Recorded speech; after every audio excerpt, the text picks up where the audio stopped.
सुमत प्रकाशक श्री हर राय नमकार जोरी नमकार जोरी।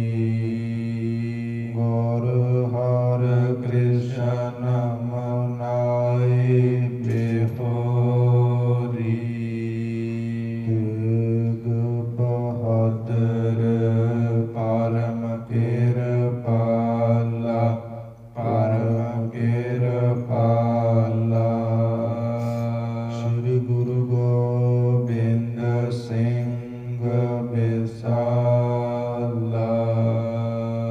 तारो तारा पर पुन पुन सीसा पुन पुन सीसा। बंदो बार बार जगदीसा। जिसमें है अमृत ज्ञान है मानक भगत वैराग। गुरु ग्रंथ साहिब ओदद बंदो कर अनुराग। श्री गुरु शब्द कमाए जिन जीते पंच विकार।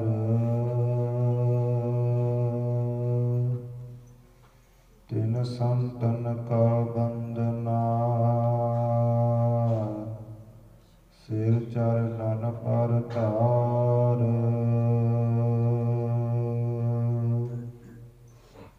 एकंकारा सतगुरु तेह प्रसाद सच होए। वाहिगुरु जी की फतेह। विघ्न विनाशन सोए। वाहिगुरु जी की फतेह। विघ्न विनाशन सोए।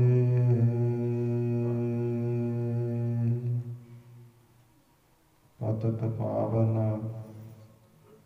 भगत वशल किरपा निधान रहमतां दे सागर मीरी पीरी दे मालक साहिब श्री गुरु हरगोबिंद साहिब जियां दे पावन और पवित्र दरबार अंदर साहिब श्री गुरु ग्रंथ साहिब जियां दे चरण परस रही। गुरु रूप गुरु खालसा साध संगत जी सतगुरां दी अपार किरपा बख्शिश रहमत दा सदका सत संगत दियां अमोलक घड़ियां दी बख्शिश होई है। आओ गुर इतिहास दियां विचारां दी सांझ पाउण तो पहला गुरुदेव सतगुरां द्वारा बख्शिश कीती गई फतेह दोहराइए। आग्या पाउंदे आखिए जी वाहिगुरु जी का खालसा वाहिगुरु जी की फतेह। धन साहिब श्री गुरु अर्जन देव महाराज जियां दा पवित्र इतिहास श्रवण कर रहे हैं। जिस समय सच्चे पातशाह महाराज साहिब श्री गुरु अर्जन देव महाराज जियां दे चरण परसन वास्ते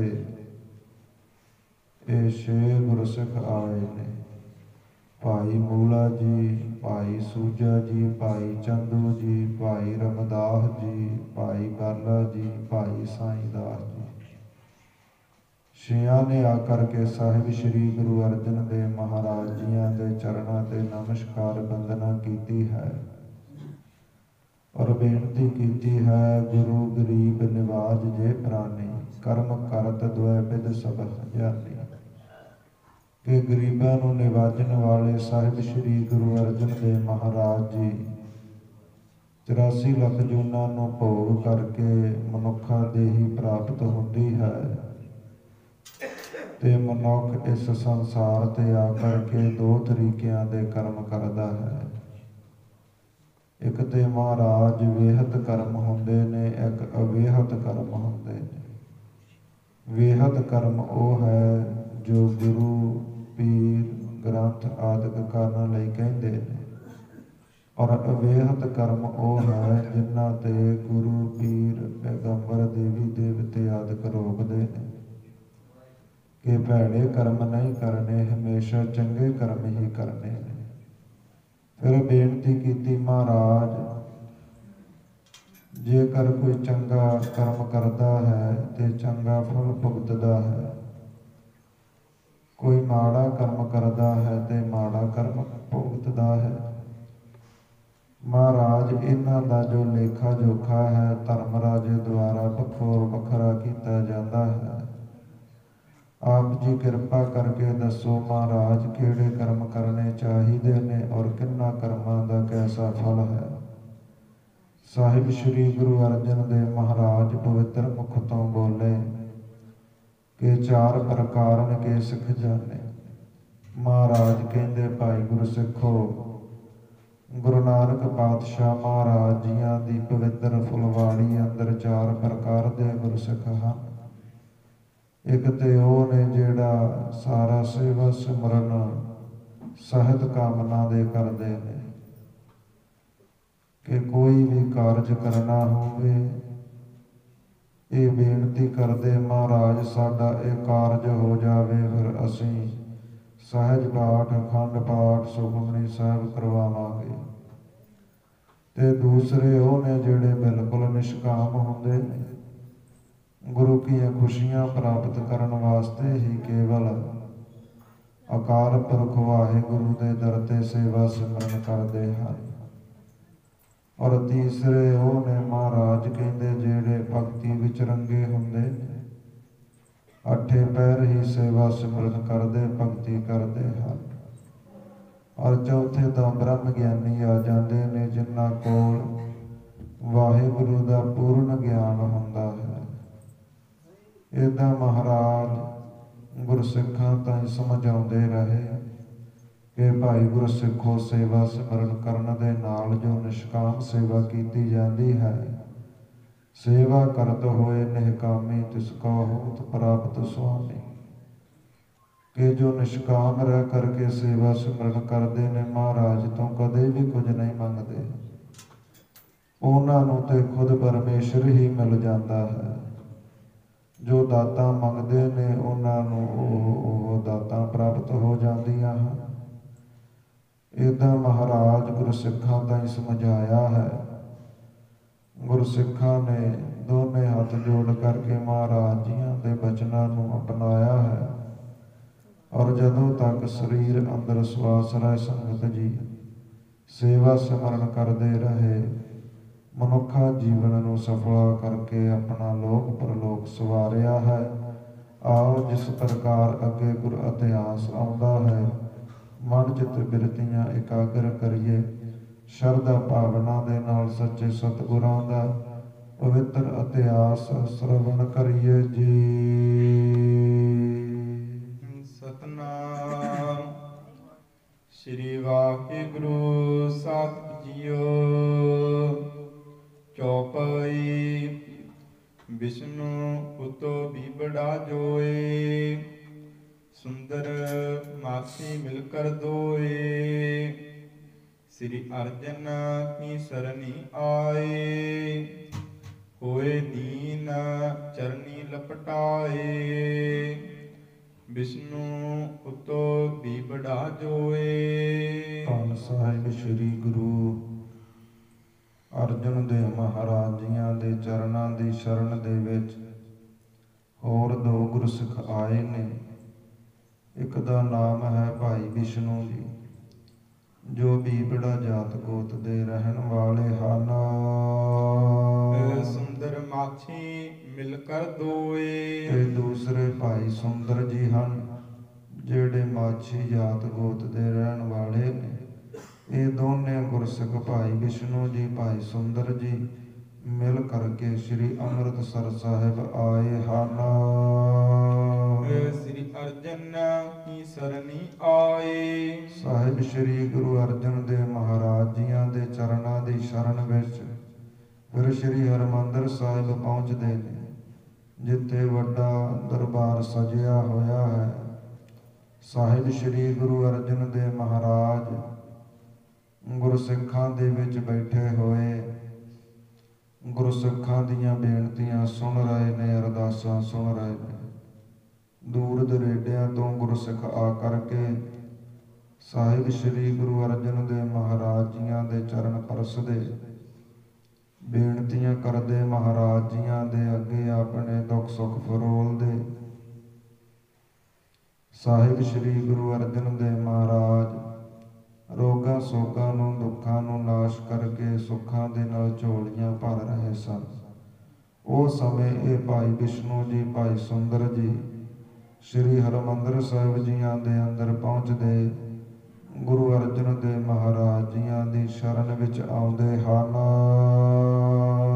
ਹੋਏ ਦੀਨ ਚਰਨੀ ਲਪਟਾਏ। ਬੜੇ ਦੀਨ ਹੋ ਕਰਕੇ, ਗਰੀਬ ਹੋ ਕਰਕੇ ਸਾਹਿਬ ਸ੍ਰੀ ਗੁਰੂ ਅਰਜਨ ਦੇਵ ਮਹਾਰਾਜ ਜੀਆਂ ਦੇ ਚਰਨੀ ਲਪਟਦੇ ਨੇ, ਚਰਨਾਂ ਨੂੰ ਸਪਰਸ਼ ਕਰਦੇ ਨੇ, ਮੱਥਾ ਟੇਕਦੇ ਹਨ। ਕਿਉਂਕਿ ਵਿਦਵਾਨਾਂ ਦਾ ਮੰਨਣਾ ਹੈ ਕਿ ਜੇਕਰ ਜ਼ਿੰਦਗੀ ਬਾਦਸ਼ਾਹਾਂ ਵਾਂਗ ਕੱਟਣੀ ਹੈ, ਜ਼ਿੰਦਗੀ ਰਾਜਿਆਂ ਮਹਾਰਾਜਿਆਂ ਵਾਂਗ ਕੱਟਣੀ ਹੈ, ਤੇ ਗੁਰੂ ਗ੍ਰੰਥ ਸਾਹਿਬ ਜੀਆਂ ਦੇ ਚਰਨਾਂ ਪਾਸ ਉਹ ਗੁਰਸਿੱਖਾ ਭਿਖਾਰੀ ਬਣ ਕੇ ਆਇਆ ਕਰ। ਜੇਕਰ ਗੁਰੂ ਦੇ ਕੋਲ ਹੀ ਰਾਜਾ ਬਣ ਕੇ ਆਵੇਗਾ ਤੇ ਜ਼ਿੰਦਗੀ ਭਿਖਾਰੀਆਂ ਦੇ ਵਾਂਗ ਬਤੀਤ ਹੋਵੇਗੀ। ਜੇਕਰ ਗੁਰੂ ਦੇ ਕੋਲ ਭਿਖਾਰੀ ਬਣ ਕੇ ਆਵੇਗਾ ਤੇ ਜ਼ਿੰਦਗੀ ਰਾਜਿਆਂ ਮਹਾਰਾਜਿਆਂ ਦੇ ਵਾਂਗ ਬਤੀਤ ਹੋਵੇਗੀ। ਏਦਾਂ ਹੀ ਇਹ ਦੋਨੋਂ ਗੁਰਸਿੱਖ ਬੜੇ ਦੀਨ ਗਰੀਬ ਨਿਮਾਣੇ ਨਿਤਾਣੇ ਹੋ ਕਰਕੇ ਨਿਮਰਤਾ ਦੇ ਸਹਿਤ ਗੁਰੂ ਅਰਜਨ ਦੇਵ ਜੀਆਂ ਦੇ ਚਰਨ ਪਰਸਦੇ ਹਨ। ਕਹਿਓ ਕਿ ਹਮਰੋ ਕਰੋ ਉਧਾਰਾ। ਦੋਨੋਂ ਹੱਥ ਜੋੜ ਕੇ ਬੇਨਤੀ ਕਰਦੇ ਕਿ ਮਹਾਰਾਜ ਆਪ ਜੀਆਂ ਨੇ ਲੱਖਾਂ ਦੀ ਗਿਣਤੀ ਵਿੱਚ ਗੁਰਸਿੱਖਾਂ ਨੂੰ ਤਾਰ ਦਿੱਤਾ ਹੈ। ਨਾਮ ਰੂਪੀ ਜਹਾਜ਼ ਦੇ ਉੱਪਰ ਚੜਾ ਕਰਕੇ ਗੁਰਸਿੱਖਾਂ ਨੂੰ ਭਵਜਲ ਸੰਸਾਰ ਤੋਂ ਤਾਰਿਆ ਹੈ। ਅਸੀਂ ਵੀ ਆਪ ਜੀਆਂ ਦੇ ਚਰਨਾਂ ਦੀ ਸ਼ਰਨ ਪਕੜੀ ਹੈ। ਕਿਰਪਾ ਕਰਕੇ ਹੁਣ ਸਾਡਾ ਵੀ ਉਧਾਰ ਕਰ ਦੇਵੋ ਜੀ। ਤੁਮਰੋ ਸੁਜਸ ਉਦਾਰਾ। ਕਿਉਂਕਿ ਮਹਾਰਾਜ ਚਾਰੇ ਦਿਸ਼ਾਵਾਂ ਵੱਲ ਆਪ ਜੀਆਂ ਦਾ ਜਸ ਫੈਲਿਆ ਹੋਇਆ ਹੈ ਕਿ ਗੁਰੂ ਅਰਜਨ ਦੇਵ ਮਹਾਰਾਜ ਗੁਰਬਾਣੀ ਦੇ ਬੋਹਿਤ ਹਨ, ਜਹਾਜ਼ ਹਨ। ਤੇ ਜੋ ਵੀ ਗੁਰੂ ਅਰਜਨ ਦੇਵ ਮਹਾਰਾਜ ਜੀਆਂ ਦੇ ਚਰਨਾਂ ਦੀ ਸ਼ਰਨ ਵਿੱਚ ਆਉਂਦਾ ਹੈ, ਉਹਨਾਂ ਦੇ ਗਲ ਵਿੱਚ ਨਾਮ ਰੂਪੀ ਹਾਰ ਪਾ ਕਰਕੇ ਮਹਾਰਾਜ ਭਵਜਲ ਸੰਸਾਰ ਤੋਂ ਤਾਰ ਦਿੰਦੇ ਨੇ। ਐਸਾ ਜਸ ਮਹਾਰਾਜ ਆਪ ਜੀ ਦਾ ਚਾਰੇ ਦਿਸ਼ਾਵਾਂ ਵੱਲ ਫੈਲਿਆ ਹੈ। ਲੋਕ ਆਪ ਜੀਆਂ ਦੀ ਵਡਿਆਈ ਕਰ ਰਹੇ ਨੇ। ਮਹਾਰਾਜ ਦੁੱਖਾਂ ਤਕਲੀਫਾਂ ਨਾਲ, ਗਰੀਬੀ ਨਾਲ ਜੂਝ ਰਹੇ ਮਨੁੱਖ, ਰੋਗਾਂ ਸੋਗਾਂ ਤੋਂ ਪੀੜਿਤ ਹੋਏ ਮਹਾਰਾਜ, ਜਿਨ੍ਹਾਂ ਲਈ ਸਾਰੇ ਦਰਵਾਜ਼ੇ ਦੁਨੀਆ ਦੇ ਬੰਦ ਹੋ ਗਏ ਨੇ, ਤੇ ਆਪ ਜੀਆਂ ਦਾ ਪਵਿੱਤਰ ਹਰਿਮੰਦਰ ਸਾਹਿਬ ਜੀਆਂ ਦੇ ਚਾਰ ਦਰਵਾਜ਼ੇ ਉਹਨਾਂ ਲੋਕਾਂ ਲਈ ਖੁੱਲ੍ਹੇ ਹਨ। ਜੋ ਵੀ ਆਪ ਜੀਆਂ ਦੇ ਚਰਨਾਂ ਦੀ ਸ਼ਰਨ ਵਿੱਚ ਆਉਂਦਾ, ਅੰਮ੍ਰਿਤ ਸਰੋਵਰ ਸ੍ਰੀ ਹਰਿਮੰਦਰ ਸਾਹਿਬ ਜੀਆਂ ਦੇ ਅੰਦਰ ਇਸ਼ਨਾਨ ਪਾਨ ਕਰਦਾ ਔਰ ਮਹਾਰਾਜ ਸਤ ਸੰਗਤ ਕਰਦਾ, ਸੇਵਾ ਸਿਮਰਨ ਕਰਦਾ, ਉਸ ਦਾ ਲੋਕ ਪ੍ਰਲੋਕ ਸਵਰ ਜਾਂਦਾ ਹੈ। ਜਹ ਕਹਿ ਤੁਮਰੋ ਸੋ ਜਸ ਉਦਾਰਾ। ਇਸ ਲਈ ਮਹਾਰਾਜ ਜਿੱਥੇ ਕਿਤੇ ਵੀ ਚਲੇ ਜਾਈਏ, ਜਿੱਥੇ ਗੁਰੂ ਨਾਨਕ ਨਾਮ ਲੇਵਾ ਸੰਗਤ ਵਸਦੀ ਹੈ, ਉੱਥੇ ਮਹਾਰਾਜ ਆਪ ਜੀਆਂ ਦਾ ਜਸ ਵਡਿਆਈ ਹੁੰਦੀ ਹੈ। ਸ੍ਰੀ ਮੁਖ ਦੇ ਫਰਮਾਵਨ ਕੀਨਾ। ਸਾਹਿਬ ਸ੍ਰੀ ਗੁਰੂ ਅਰਜਨ ਦੇਵ ਮਹਾਰਾਜ ਜੀਆਂ ਨੇ ਜਦੋਂ ਇਹਨਾਂ ਗੁਰਸਿੱਖਾਂ ਦੀ ਨਿਮਰਤਾ ਵੇਖੀ ਹੈ, ਗੁਰੂ ਤੇ ਭਰੋਸਾ ਵੇਖਿਆ ਹੈ ਔਰ ਗੁਰੂ ਅਰਜਨ ਦੇਵ ਮਹਾਰਾਜ ਜੀਆਂ ਨੇ ਆਪਣੇ ਦਰ ਤੇ ਝੋਲੀ ਅੱਡੀ ਵੇਖੀ ਹੈ ਨਾ, ਫਿਰ ਸ਼੍ਰੀ ਮੁਖ ਤੇ ਫੁਰਮਾਵਨ ਕੀ। ਸ਼੍ਰੋਮਣੀ ਸਤਿਗੁਰੂ ਗੁਰੂ ਅਰਜਨ ਦੇਵ ਮਹਾਰਾਜ ਆਪਣੇ ਮੁਖ ਤੋਂ ਫਰਮਾਉਂਦੇ ਨੇ, ਸੇਵਾ ਕਰੋ ਹੋਏ ਮਨ ਦੀਨ। ਮਹਾਰਾਜ ਕਹਿਣ ਲੱਗੇ, ਭਾਈ ਗੁਰਸਿੱਖੋ ਸੇਵਾ ਕਰੋ। ਸੇਵਾ ਵੀ ਕੈਸੀ? ਬਿਲਕੁਲ ਦੀਨ ਗਰੀਬ ਹੋ ਕਰਕੇ। ਗੁਰੂ ਘਰ ਦੇ ਜੋੜਿਆਂ ਦੀ ਸੇਵਾ ਕਰੋ, ਗੁਰੂ ਘਰ ਦੇ ਬਰਤਨਾਂ ਦੀ ਸੇਵਾ ਕਰੋ।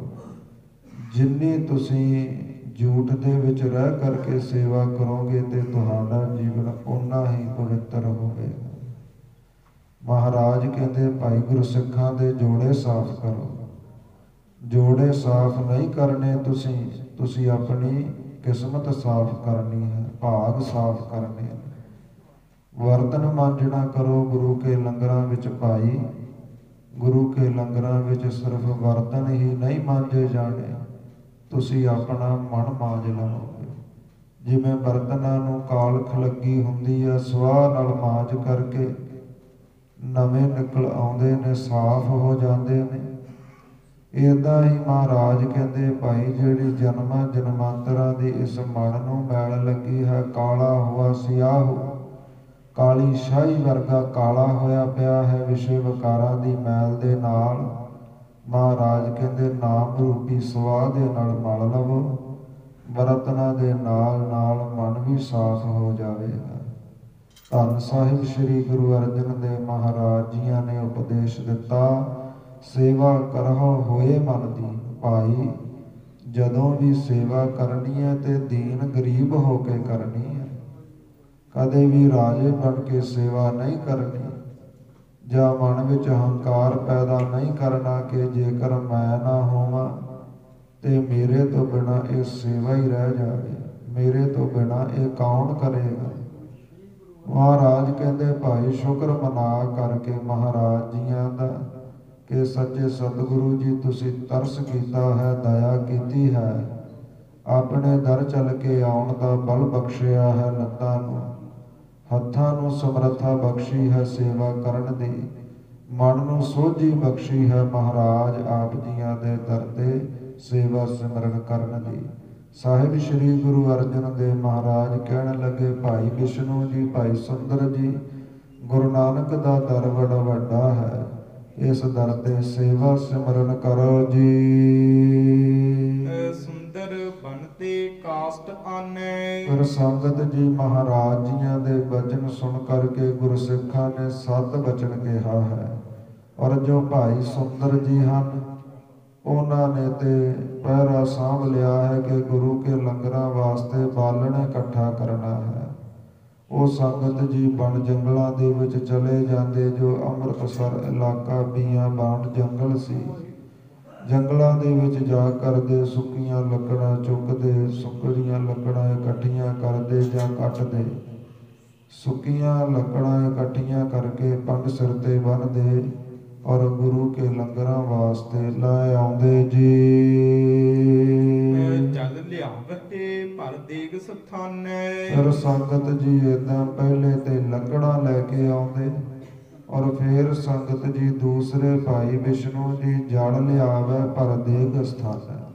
ਗੁਰੂ ਕੇ ਲੰਗਰਾਂ ਵਿੱਚ ਅੰਮ੍ਰਿਤ ਵੇਲੇ ਪਹਿਲੇ ਪਹਿਰ ਹੀ ਉੱਠ ਕਰਕੇ ਸੰਗਤ ਜੀ ਏਦਾਂ ਸਾਰੇ ਜਲ ਦਾ ਪ੍ਰਬੰਧ ਕਰ ਦਿੰਦੇ। ਜੋ ਦਾਲ ਸਬਜ਼ੀ ਬਣਨੀ ਹੈ ਜਾਂ ਹੋਰ ਜਲ ਵਰਤਾਵੇ ਵਾਸਤੇ ਲਿਆਉਣਾ ਹੈ, ਗੁਰਸਿੱਖਾਂ ਦੇ ਇਸ਼ਨਾਨ ਵਾਸਤੇ ਲਿਆਉਣਾ ਹੈ, ਭਾਈ ਸੁੰਦਰ ਜੀ ਤੇ ਛੇਤੀ ਉੱਠ ਕਰਕੇ ਜੰਗਲਾਂ ਦੇ ਰਸਤੇ ਚਲੇ ਜਾਂਦੇ, ਲੱਕੜਾਂ ਇਕੱਠੀਆਂ ਕਰ ਲਿਆਉਂਦੇ। ਔਰ ਸੰਗਤ ਜੀ ਜੋ ਭਾਈ ਵਿਸ਼ਨੂੰ ਜੀ ਹੈ, ਇਹ ਇਸ ਪ੍ਰਕਾਰ ਸੰਗਤ ਜੀ ਜਲ ਢੋਣ ਦੀ ਸੇਵਾ ਕਰਦੇ ਹਨ। ਵਿਸ਼ਨੂੰ ਪਿਛਲੀ ਨਿਸਮਹ ਜਾਗੈ। ਭਾਈ ਵਿਸ਼ਨੂੰ ਜੀ ਪਹਿਰ ਰਾਤ ਰਹਿੰਦੇ ਉੱਠ ਖੜਦੇ ਹਨ। ਉੱਠ ਸਿੱਖਣ ਕੀ ਸੇਵਾ ਲਾਗੈ। ਬਸ ਉੱਠਣ ਸਾਰ ਸੰਗਤ ਜੀ ਗੁਰਸਿੱਖਾਂ ਦੀ ਸੇਵਾ ਵਿੱਚ ਲੱਗ ਜਾਂਦੇ ਨੇ, ਮੁਖ ਤੋਂ ਵਾਹਿਗੁਰੂ ਵਾਹਿਗੁਰੂ ਜਪਦੇ ਨੇ। ਔਰ ਸੰਗਤ ਜੀ ਏਦਾਂ ਜਿਹੜਾ ਜਲ ਢੋਣਾ ਕਰਦੇ ਨੇ, ਖੂਹ ਦੇ ਵਿੱਚੋਂ ਜਲ ਕੱਢ ਕੱਢ ਕੇ ਗੁਰੂ ਘਰ ਦੇ ਜੋ ਦੇਗੇ ਹਨ, ਭਾਂਡੇ ਹਨ, ਉਹ ਜਲਾਂ ਦੇ ਨਾਲ ਭਰ ਦਿੰਦੇ ਜੀ। ਕਰਵਾਵੇ ਜਲ ਤਪਤ ਇਸ਼ਨਾਨ। ਫਿਰ ਸੰਗਤ ਜੀ ਇੱਕ ਪਾਸੇ ਜਲ ਗੁਰੂ ਕੇ ਲੰਗਰਾਂ ਵਾਸਤੇ ਰੱਖ ਦਿੰਦੇ ਭਾਈ ਵਿਸ਼ਨੂੰ ਜੀ, ਔਰ ਦੂਸਰੇ ਪਾਸੇ ਜੋ ਭਾਈ ਸੁੰਦਰ ਜੀ ਲੱਕੜਾਂ ਲੈ ਕੇ ਆਉਂਦੇ, ਉਹ ਚੁਰ ਦੇ ਵਿੱਚ ਲਾ ਕਰਕੇ, ਲੋਹ ਦੇ ਵਿੱਚ ਲਾ ਕਰਕੇ ਸੰਗਤ ਜੀ ਕਰਵਾਵੇ ਜਲ ਤਪਤ ਇਸ਼ਨਾਨ। ਏਦਾਂ ਨਿੱਘਾ ਜਲ ਕਰ ਦਿੰਦੇ। ਸਰਦੀ ਰੁੱਤ ਦੇ ਵਿੱਚ, ਠੰਡ ਦੀ ਰੁੱਤ ਦੇ ਵਿੱਚ ਗੁਰਸਿੱਖਾਂ ਲਈ, ਬੱਚਿਆਂ ਲਈ, ਬਜ਼ੁਰਗਾਂ ਲਈ ਤੱਤਾ ਜਲ ਕਰਦੇ, ਨਿੱਘੇ ਜਲ ਦੇ ਨਾਲ ਇਸ਼ਨਾਨ ਕਰਵਾਉਂਦੇ ਨੇ। ਭਾਗ ਕੀ ਮੈਲ ਕਰਕੇ ਸਭਾਨ। ਫਿਰ ਸੰਗਤ ਜੀ ਬਜ਼ੁਰਗਾਂ ਦੇ ਜੋ ਪੈਰ ਹਨ, ਉਹਨਾਂ ਨੂੰ ਆਪਣੇ ਹੱਥੀਂ ਮਲਦੇ, ਜਿਨ੍ਹਾਂ ਦੇ ਸਰੀਰ ਵਿੱਚ ਬਲ ਨਹੀਂ ਸੀ ਸਰੀਰ ਨੂੰ ਮਲਣ ਦਾ, ਪੈਰਾਂ ਨੂੰ ਧੋਣ ਦਾ। ਫਿਰ ਸੰਗਤ ਜੀ ਪੱਗ ਕੀ ਮੈਲ ਕਰਹਿ ਸਭਾਨ। ਇਹਨਾਂ ਜੋ ਚਰਨਾਂ ਕਮਲਾਂ ਨੂੰ ਕਿਸੇ ਦੇ ਧੂੜ ਮਿੱਟੀ ਲੱਗੀ ਹੁੰਦੀ, ਗੁਰਸਿੱਖਾਂ ਦੇ ਚਰਨਾਂ ਨੂੰ ਨਿੱਘੇ ਤੱਤੇ ਜਲ ਦੇ ਨਾਲ ਧੋ ਕਰਕੇ ਸਾਰੀ ਮੈਲ ਉਤਾਰਦੇ ਜੀ। ਗੁਰ ਉਪਦੇਸ਼ ਸੁਨਿਓ ਮਨ ਲਾਏ। ਏਦਾਂ ਸੰਗਤ ਜੀ ਫਿਰ ਸੇਵਾ ਕਰਦੇ ਰਹਿੰਦੇ, ਸਿਮਰਨ ਕਰਦੇ ਰਹਿੰਦੇ। ਮਹਾਰਾਜ ਜੀਆਂ ਦਾ ਜਦੋਂ ਦਰਬਾਰ ਸਜ ਜਾਂਦਾ, ਫਿਰ ਗੁਰ ਉਪਦੇਸ਼ ਸੁਣਿਓ ਮਨ ਲਾਏ। ਗੁਰੂ ਕਾ ਜੋ ਉਪਦੇਸ਼ ਹੈ, ਸਤ ਸੰਗਤ ਦੇ ਵਿੱਚ ਬੈਠ ਕਰਕੇ ਮਨ ਲਾ ਕੇ ਸੁਣਦੇ ਜੀ। ਲਾਗੇ ਸੇਵ ਕਰਨ ਸਮੁਦਾਏ। ਜਿਵੇਂ ਗੁਰੂ ਅਰਜਨ ਦੇਵ ਮਹਾਰਾਜ ਜੀ ਸਿੱਖਿਆ ਦਿੰਦੇ, ਫਿਰ ਉਸੇ ਪ੍ਰਕਾਰ ਸ਼ਰਧਾ ਭਾਵਨਾ ਦੇ ਨਾਲ ਇਹ ਦੋਨੋਂ ਗੁਰਸਿੱਖ ਸ੍ਰੀ ਹਰਿਮੰਦਰ ਸਾਹਿਬ ਜੀਆਂ ਅੰਦਰ ਸੇਵਾ ਕਮਾਉਂਦੇ ਜੀ। ਪ੍ਰਾਪਤ ਅੰਤ ਸਮੈ ਕਲਿਆਣ। ਫਿਰ ਸੰਗਤ ਜੀ ਜਿਸਨੇ ਗੁਰੂ ਕੇ ਬਚਨ ਕਮਾ ਲਏ, ਗੁਰੂ ਕੀ ਦਿੱਤੀ ਹੋਈ ਸਿੱਖਿਆ ਅਪਣਾ ਲਈ, ਪ੍ਰਾਪਤ ਅੰਤ ਸਮੈ ਕਲਿਆਣ। ਅੰਤਲੇ ਸਮੇਂ ਫਿਰ ਜਮਾਂ ਦੀ ਮਾਰ ਉਹ ਲੋਕ ਨਹੀਂ ਸਹਿੰਦੇ। ਅੰਤਲੇ ਸਮੇਂ ਧਰਮ ਰਾਜ ਨੂੰ ਲੇਖਾ ਨਹੀਂ ਦੇਣਾ ਪੈਂਦਾ। ਅੰਤਲੇ ਸਮੇਂ ਸੰਗਤ ਜੀ ਨਰਕਾਂ ਦੇ ਦਰਵਾਜ਼ੇ ਨਹੀਂ ਲੰਘਦੇ। ਪ੍ਰਾਪਤ ਅੰਤ ਸਮੇਂ ਕਲਿਆਣ। ਅੰਤਲੇ ਸਮੇਂ ਸੰਗਤ ਜੀ ਕਲਿਆਣ ਮੁਕਤੀ ਪ੍ਰਾਪਤ ਹੁੰਦੀ ਹੈ। ਜਨਮ ਮਰਨ ਕੇ ਬੰਧਨ ਹਾਨ। ਜੋ ਵਿਸ਼ੇ ਵਿਕਾਰਾਂ ਦੇ ਕਰਕੇ ਸੰਗਤ ਜੀ ਜਨਮਾਂ ਮਰਨਾਂ ਦੇ ਬੰਧਨਾਂ ਦੇ ਵਿੱਚ ਮਨੁੱਖ ਫਸ ਜਾਂਦਾ ਹੈ। ਵਾਰ-ਵਾਰ ਜੰਮਣਾ ਔਰ ਵਾਰ-ਵਾਰ ਮਰਨਾ ਹੁੰਦਾ ਹੈ। ਗੁਰੂ ਘਰ ਅੰਦਰ ਸੇਵਾ ਸਿਮਰਨ ਕਰਕੇ, ਗੁਰੂ ਨਾਨਕ ਦੇ ਚਰਨ ਪਰਸ ਕੇ, ਗੁਰਬਾਣੀ ਪੜ੍ਹ ਸੁਣ ਕੇ, ਸਤ ਸੰਗਤ ਕਰਕੇ ਇਹ ਜਨਮਾਂ ਮਰਨਾਂ ਦੇ ਜੋ ਬੰਧਨ ਹਨ, ਉਹ ਹਾਨ ਭਾਵ ਨਾਸ਼ ਹੋ ਜਾਂਦੇ, ਟੁੱਟ ਜਾਂਦੇ ਨੇ। ਜੱਟੂ ਭਾਨੋ ਤ੍ਰਿਤਿਆ ਨਿਹਾਲ ਨਿਹਾਲੂ। ਫਿਰ ਸੰਗਤ ਜੀ ਭਾਈ ਜੱਟੂ ਜੀ, ਭਾਈ ਭਾਨੂ ਜੀ ਔਰ ਤੀਸਰਾ ਭਾਈ ਨਿਹਾਲੂ ਜੀ। ਚਤੁਰਥ ਆਏ ਤੀਰਥਾ ਨਾਲੂ। ਤੇ ਚੌਥਾ ਇਹਨਾਂ ਦੇ ਨਾਲ ਭਾਈ ਤੀਰਥਾ ਜੀ ਗੁਰੂ ਚਰਨਾਂ ਪਾਸ ਆਇਆ ਹੈ। ਚੱਡੇ ਹੁਤੇ ਜਾਤ ਕੇ ਚਾਰੋਂ। ਇਹ ਸਾਰੇ ਸੰਗਤ ਜੀ ਚੱਡੇ ਜਾਤ ਗੋਤ ਨਾਲ ਸੰਬੰਧ ਰੱਖਦੇ ਸਨ। ਚਲ ਆਏ ਗੁਰ ਕੇ ਦਰਬਾਰੋ। ਗੁਰੂ ਅਰਜਨ ਦੇਵ ਮਹਾਰਾਜ ਜੀਆਂ ਦੀ ਮਹਿਮਾ ਸੁਣ ਕਰਕੇ, ਵਡਿਆਈ ਸੁਣ ਕਰਕੇ ਗੁਰੂ ਕੇ ਦਰ ਸ੍ਰੀ ਹਰਿਮੰਦਰ ਸਾਹਿਬ ਚਲ ਆਏ ਨੇ। ਨਮੋ ਕਰੀ ਗੁਰ ਅਰਜਨ ਪਾਸ। ਸੰਗਤਾਂ ਵਿੱਚੋਂ ਲੰਘਦੇ ਲੰਘਦੇ ਸਤਿਗੁਰਾਂ ਦੇ ਪਾਸ ਆ ਬੈਠੇ ਗੁਰੂ ਅਰਜਨ ਦੇਵ ਮਹਾਰਾਜ ਜੀਆਂ ਦੇ ਚਰਨਾਂ ਤੇ ਆ ਨਮਸਕਾਰ ਕੀਤੀ ਹੈ। ਹਾਥ ਜੋੜ ਬੋਲੇ ਅਰਦਾਸ। ਤੇ ਚਾਰੇ ਜਾਣੇ ਹੀ ਸੰਗਤ ਜੀ ਹੱਥ ਜੋੜ ਕੇ ਮਹਾਰਾਜ ਨੂੰ ਬੇਨਤੀ ਕਰਦੇ ਨੇ। ਸ੍ਰੀ ਸਤਿਗੁਰ ਸੁਭ ਬਚਨ ਤੁਹਾਰੇ। ਕਹਿਣ ਲੱਗੇ ਮਹਾਰਾਜ ਆਪ ਜੀਆਂ ਦੇ ਮੁਖੋਂ ਨਿਕਲਣ ਵਾਲੇ ਜੋ ਬਚਨ ਹਨ, ਉਹ ਸਾਰੇ ਹੀ ਬੜੇ ਸ਼ੁਭ ਨੇ, ਸਾਰੇ ਹੀ ਬੜੇ ਚੰਗੇ ਨੇ। ਭਾਵੇਂ ਆਪ ਜੀਆਂ ਨੇ ਪਵਿੱਤਰ ਮੁਖ ਤੋਂ ਗੁਰਬਾਣੀ ਨੂੰ ਉਚਾਰਨ ਕੀਤਾ ਹੈ, ਰਹਿਤ ਮਰਿਆਦਾ ਬਖਸ਼ਿਸ਼ ਕੀਤੀ ਹੈ, ਜਾਂ ਗੁਰਸਿੱਖਾਂ ਨੂੰ ਉਪਦੇਸ਼ ਬਖਸ਼ਦੇ ਹੋ, ਗੁਰਸਿੱਖਾਂ ਦੇ ਸਵਾਲਾਂ ਦੇ ਉੱਤਰ ਦਿੰਦੇ ਹੋ। ਸ੍ਰੀ ਸਤਿਗੁਰੂ ਸਭ ਬਚਨ ਤੁਹਾਰੇ। ਮਹਾਰਾਜ ਆਪ ਜੀਆਂ ਦੇ ਮੁਖੋਂ ਨਿਕਲਣ ਵਾਲੇ ਜੋ ਬੋਲ ਹਨ, ਬਚਨ ਹਨ, ਸਾਰੇ ਹੀ ਬੜੇ ਸ਼ੁਭ, ਬੜੇ ਚੰਗੇ ਨੇ। ਬਹੁਵਿਧ ਕੇ ਹਮ ਅਰਥ ਵਿਚਾਰੇ। ਮਹਾਰਾਜ ਅਸੀਂ ਗੁਰਬਾਣੀ ਪੜ੍ਹਦੇ ਹਾਂ ਤੇ ਵਿੱਚ ਵਿੱਚ ਕੁਝ ਐਸੀਆਂ ਪੰਕਤੀਆਂ ਆਉਂਦੀਆਂ ਨੇ, ਐਸੇ ਆਪ ਜੀਆਂ ਦੇ ਬੋਲ ਆਉਂਦੇ ਨੇ, ਜਿਨ੍ਹਾਂ ਪੰਕਤੀਆਂ ਨੂੰ ਅਸੀਂ ਵਾਰ-ਵਾਰ ਵਿਚਾਰਨਾ ਕਰਦੇ ਹਾਂ। ਕਰੇ ਕਰਾਵੇ ਆਪੇ ਆਪ। ਮਹਾਰਾਜ ਆਪ ਜੀ ਲਿਖਦੇ ਹੋ ਕਿ ਕਰੇ ਕਰਾਵੇ ਆਪੇ ਆਪ, ਕਿ ਜੋ ਕੁਛ ਵੀ ਸੰਸਾਰ ਤੇ ਹੁੰਦਾ ਹੈ, ਇਹ ਸਾਰਾ ਕੁਛ ਅਕਾਲ ਪੁਰਖ ਵਾਹਿਗੁਰੂ ਦੇ ਹੁਕਮ ਵਿੱਚ ਹੁੰਦਾ ਹੈ। ਉਹ ਆਪ ਹੀ ਕਰਵਾਉਂਦਾ ਹੈ। ਮਨੁੱਖ ਕੇ ਕਿਛ ਨਾਹੀ ਹਾਥ। ਆਪ ਜੀ ਲਿਖਦੇ ਹੋ ਤੇ ਬੰਦੇ ਦੇ ਕੁਝ ਵੀ ਹੱਥ ਵਿੱਚ ਨਹੀਂ ਹੈ। ਮਨੁੱਖ ਕੇ ਕਿਛ ਨਾਹੀ ਹਾਥ। ਮਹਾਰਾਜ ਮਨੁੱਖ ਦੇ ਕੁਝ ਵੀ ਹੱਥ ਵਿੱਚ ਨਹੀਂ। ਆਪ ਜੀਆਂ ਦੇ ਬੋਲ ਨੇ ਕਿ ਜੋ ਵੀ ਕਰੇ ਕਰਾਵੇ ਆਪੇ ਆਪ। ਜੋ ਕੁਝ ਵੀ ਸੰਸਾਰ ਤੇ ਵਰਤਾਰੇ ਵਰਤਦੇ ਨੇ, ਕੁਝ ਚੰਗਾ ਹੋ ਰਿਹਾ ਹੈ, ਕੁਝ ਮਾੜਾ ਹੋ ਰਿਹਾ ਹੈ, ਮਹਾਰਾਜ ਇਹ ਸਾਰਾ ਕੁਝ ਪਰਮੇਸ਼ਰ ਹੀ ਕਰਵਾਉਂਦਾ ਹੈ ਤੇ ਬੰਦੇ ਦੇ ਤਾਂ ਕੁਝ ਹੱਥ ਵਸ ਨਹੀਂ ਹੈ। ਜੈਸਾ ਬੀਜੈ ਸੁਲਨੈ ਕਰਮ ਏਕੋ ਖੇਤ। ਪਰ ਮਹਾਰਾਜ ਆਪ ਜੀ ਇਹ ਵੀ ਲਿਖਦੇ ਹੋ ਜੈਤਸਰੀ ਦੀ ਵਾਰ ਦੇ ਵਿੱਚ ਕਿ ਜੈਸਾ ਬੀਜਾ ਸੋ ਲੁਣੈ ਕਰਮ ਇਹੋ ਖੇਤ, ਕਿ ਜਿਹੜਾ ਇਹ ਸਰੀਰ ਹੈ ਇਹ ਕਰਮਾਂ ਰੂਪੀ ਖੇਤ ਹੈ। ਇਹਦੇ ਵਿੱਚ ਜੈਸਾ ਵੀ ਮਨੁੱਖ ਬੀਜੇਗਾ ਉਹ ਜਿਹਾ ਵੱਢ ਲਵੇਗਾ। ਅਕਿਰਤ ਘਨਾ ਹਰ ਵਿਸਰਿਆ ਜੋਨੀ ਪਰਮੇਤ। ਤੇ ਜਿਹੜੇ ਅਕਿਰਤ ਘਣ ਲੋਕ ਹੁੰਦੇ ਨੇ, ਕੋਈ ਉਹਨਾਂ ਦੇ ਉੱਪਰ ਜਿੰਨੇ ਮਰਜ਼ੀ ਪਰ ਉਪਕਾਰ ਕਰ ਲਵੇ, ਉਹਨਾਂ ਦਾ ਜਿੰਨਾ ਮਰਜ਼ੀ ਭਲਾ ਚੰਗਾ ਕਰ ਲਵੇ, ਪਰ ਅਕਿਰਤ ਘਣ ਲੋਕਾਂ ਦੀ ਬਿਰਤੀ ਹੁੰਦੀ ਆ ਕੀਤੇ ਹੋਏ ਨੂੰ ਜਾਣਦੇ ਨਹੀਂ।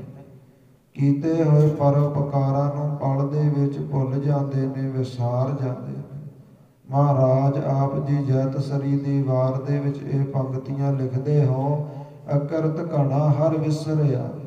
ਜਿਹੜੇ ਅਕਿਰਤ ਘਣ ਲੋਕ ਨੇ ਉਹਨਾਂ ਨੂੰ ਅਕਾਲ ਪੁਰਖ ਵਾਹਿਗੁਰੂ ਵਿਸਰਿਆ ਹੈ ਔਰ ਜੋਨੀ ਪਰਮੇਤ। ਤੇ ਜਿਨ੍ਹਾਂ ਨੂੰ ਪਰਮੇਸ਼ਰ ਭੁੱਲ ਗਿਆ, ਵਾਹਿਗੁਰੂ ਵਿਸਰ ਗਿਆ, ਜੋਨੀ ਪਰਮੇਤ, ਉਹ ਵਾਰ-ਵਾਰ ਜੰਮਦੇ ਨੇ, ਵਾਰ-ਵਾਰ ਮਰਦੇ ਨੇ, ਜੂਨਾਂ ਦੇ ਗੇੜੇ ਖਾਂਦੇ ਹਨ। ਜੋ ਪ੍ਰਭ ਆਪੇ ਕਰਹਿ ਕਰਾਵੇ।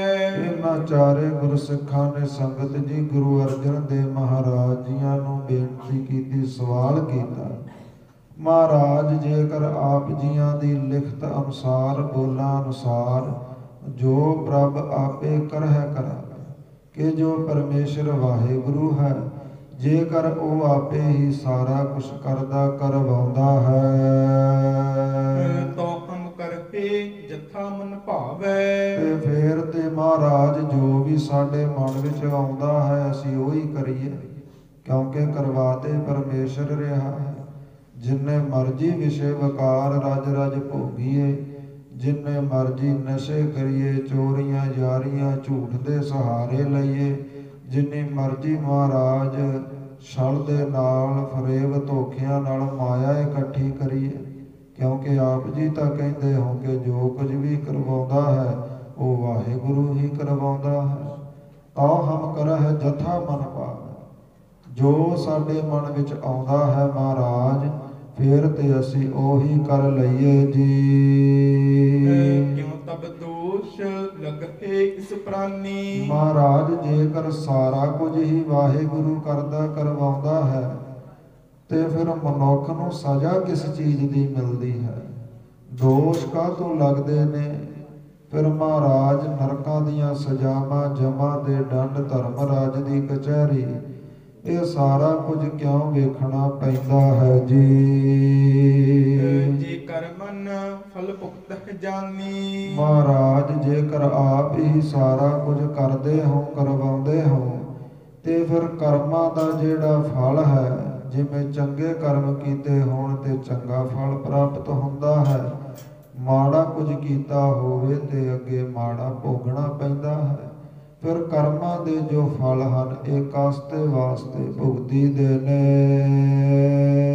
ਤੋ ਵਿਚਾਰ ਕਰ ਕਰਮ ਕਰੀਜੈ। ਮਹਾਰਾਜ, ਜੇਕਰ ਪਰਮੇਸ਼ਰ ਹੀ ਸਾਰਾ ਕੁਝ ਕਰਦਾ ਕਰਵਾਉਂਦਾ ਹੈ ਤੇ ਮਨੁੱਖ ਚੰਗੇ ਕਰਨ ਵੇਲੇ ਔਰ ਮਾੜਾ ਕਰਨ ਵੇਲੇ ਕਿਉਂ ਸੋਚਦਾ ਵਿਚਾਰਦਾ ਹੈ? ਸ਼ੁਭ ਕੋ ਧਰਹਿ ਅਸ਼ੁਭ ਤਜ ਦੀਜੈ। ਫਿਰ ਆਪ ਜੀ ਉਪਦੇਸ਼ ਵੀ ਦਿੰਦੇ ਹੋ ਕਿ ਭਾਈ ਹਮੇਸ਼ਾ ਚੰਗਾ ਹੀ ਕਰਨਾ ਚਾਹੀਦਾ ਹੈ, ਭਲਾ ਹੀ ਮੰਗਣਾ ਚਾਹੀਦਾ ਹੈ, ਉਹ ਸ਼ੁਭ ਤਜ ਦੀਜੈ। ਜੋ ਮਾੜੀਆਂ ਕੁਰੀਤੀਆਂ ਹਨ, ਬੱਜਰ ਕਰੈਤਾ ਹਨ, ਮਾੜਾ ਸੁਭਾਅ ਹੈ, ਇਹ ਸਾਰਾ ਹੀ ਛੱਡ ਦੇਈਦਾ ਹੈ। ਹਮੇਸ਼ਾ ਚੰਗਾ ਹੀ ਕਰੀਦਾ ਹੈ, ਮਾੜਾ ਕੁਝ ਵੀ ਨਹੀਂ ਕਰੀਦਾ।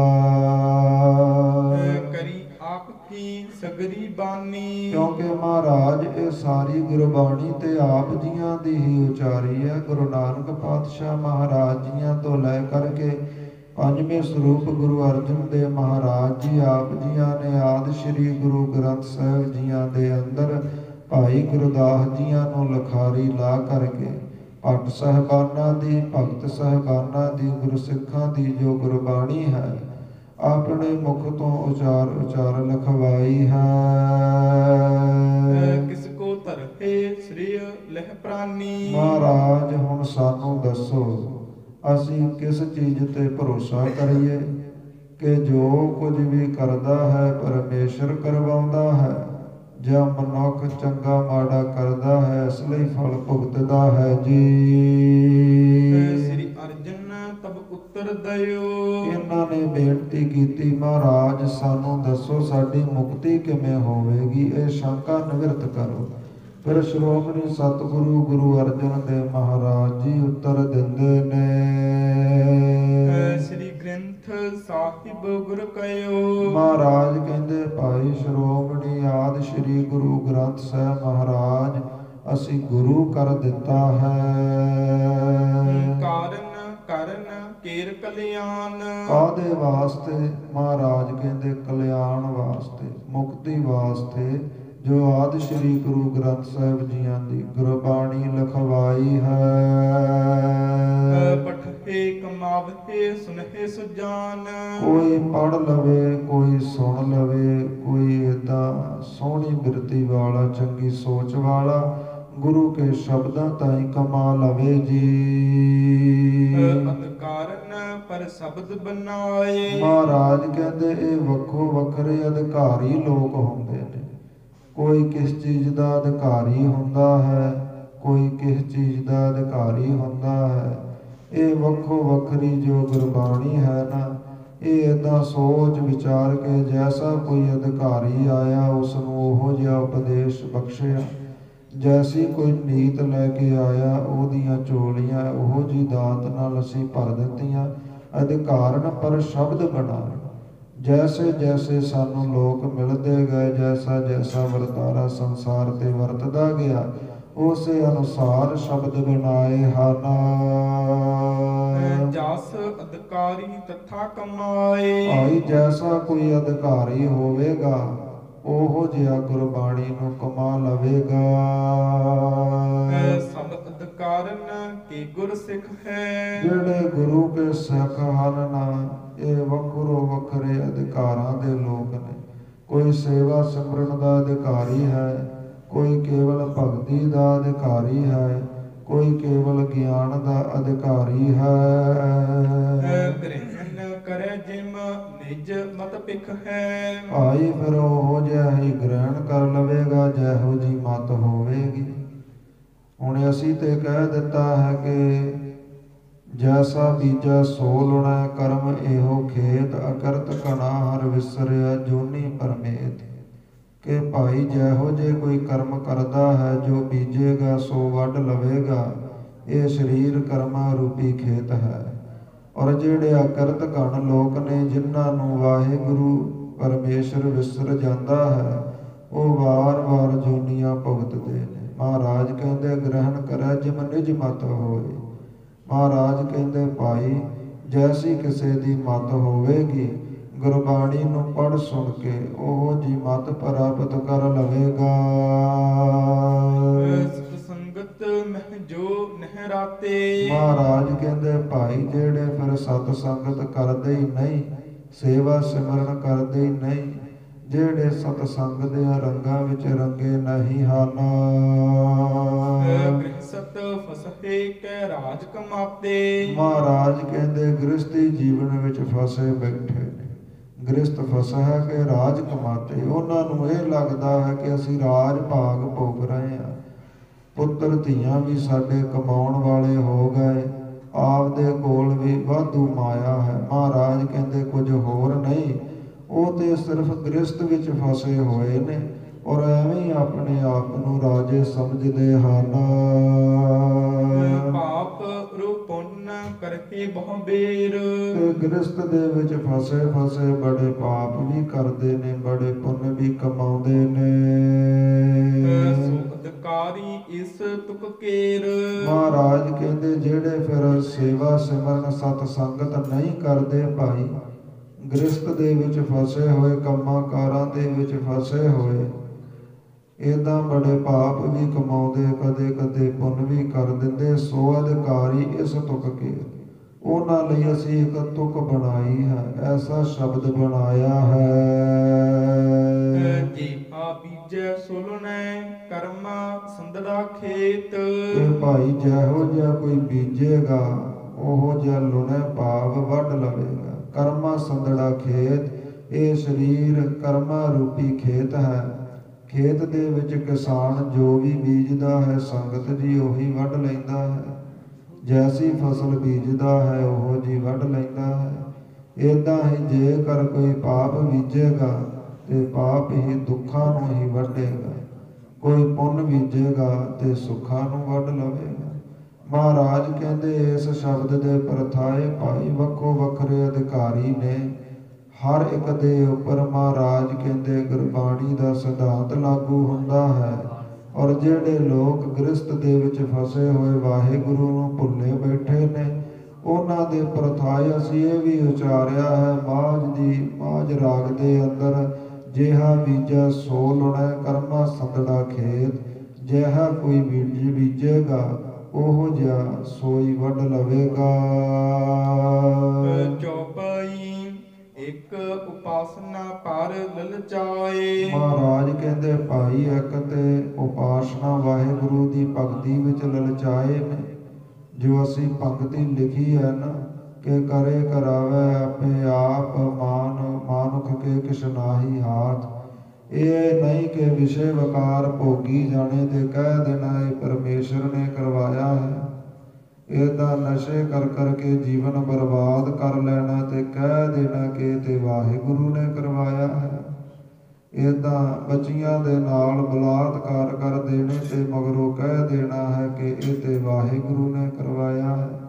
ਮਹਾਰਾਜ ਕਹਿੰਦੇ ਭਾਈ ਜਿਹੜੀਆਂ ਇਹਨਾਂ ਪੰਕਤੀਆਂ ਦੇ ਅਰਥ ਹਨ ਨਾ, ਹਰ ਇੱਕ ਮਨੁੱਖ ਆਪਣੇ ਹਿਸਾਬ ਨਾਲ ਕਰੀ ਜਾਂਦਾ ਹੈ, ਜੈਸੀ ਕਿਸੇ ਦੀ ਮਤ ਹੈ।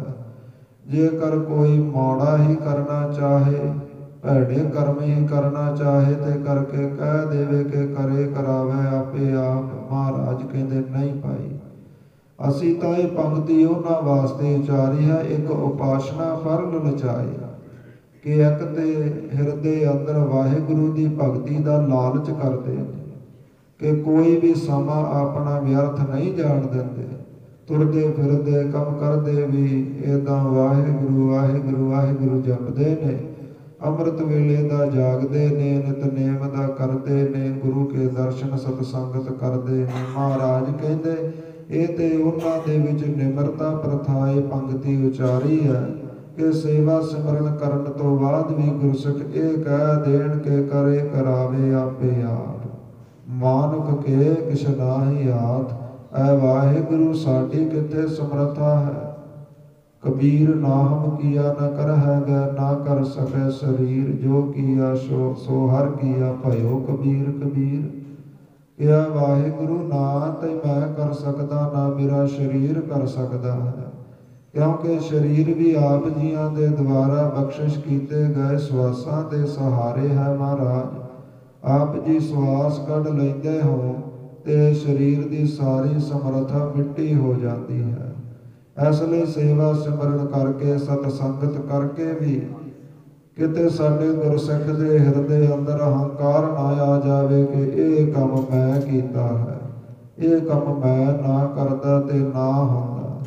ਮਹਾਰਾਜ ਕਹਿੰਦੇ ਇੱਕ ਉਪਾਸਨਾ ਪਰ ਲਲਚਾਏ, ਜਿਨ੍ਹਾਂ ਨੂੰ ਵਾਹਿਗੁਰੂ ਦੇ ਸੇਵਾ ਸਿਮਰਨ ਦਾ ਲਾਲਚ ਪੈ ਗਿਆ ਹੈ, ਬੜੇ ਲਾਲਚ ਦੇ ਨਾਲ ਸੇਵਾ ਸਿਮਰਨ ਕਮਾਉਂਦੇ ਨੇ, ਉਹ ਫਿਰ ਆਪਣੇ ਮੁਖੋਂ ਨਿਮਰਤਾ ਵਿੱਚ ਆ ਕੇ ਇਹ ਗੱਲ ਕਹਿੰਦੇ ਨੇ ਕਿ ਕਰੇ ਕਰਾਵੇ ਆਪੇ ਆਪ, ਮਾਨੁਖ ਕੈ ਕਿਛ ਨਾਹੀ ਹਾਥ, ਕਿ ਮੇਰੇ ਹੱਥ ਵਿੱਚ ਤੇ ਕੁਝ ਵੀ ਨਹੀਂ ਐ ਵਾਹਿਗੁਰੂ, ਤੂੰ ਹੀ ਸਮਰੱਥਾ ਬਖਸ਼ੀ ਹੈ ਉੱਠਣ ਦੀ, ਇਸ਼ਨਾਨ ਕਰਨ ਦੀ, ਚੱਲ ਕੇ ਗੁਰੂ ਘਰ ਆਉਣ ਦੀ, ਸੇਵਾ ਸਿਮਰਨ ਸਤ ਸੰਗਤ ਕਰਨ ਦੀ।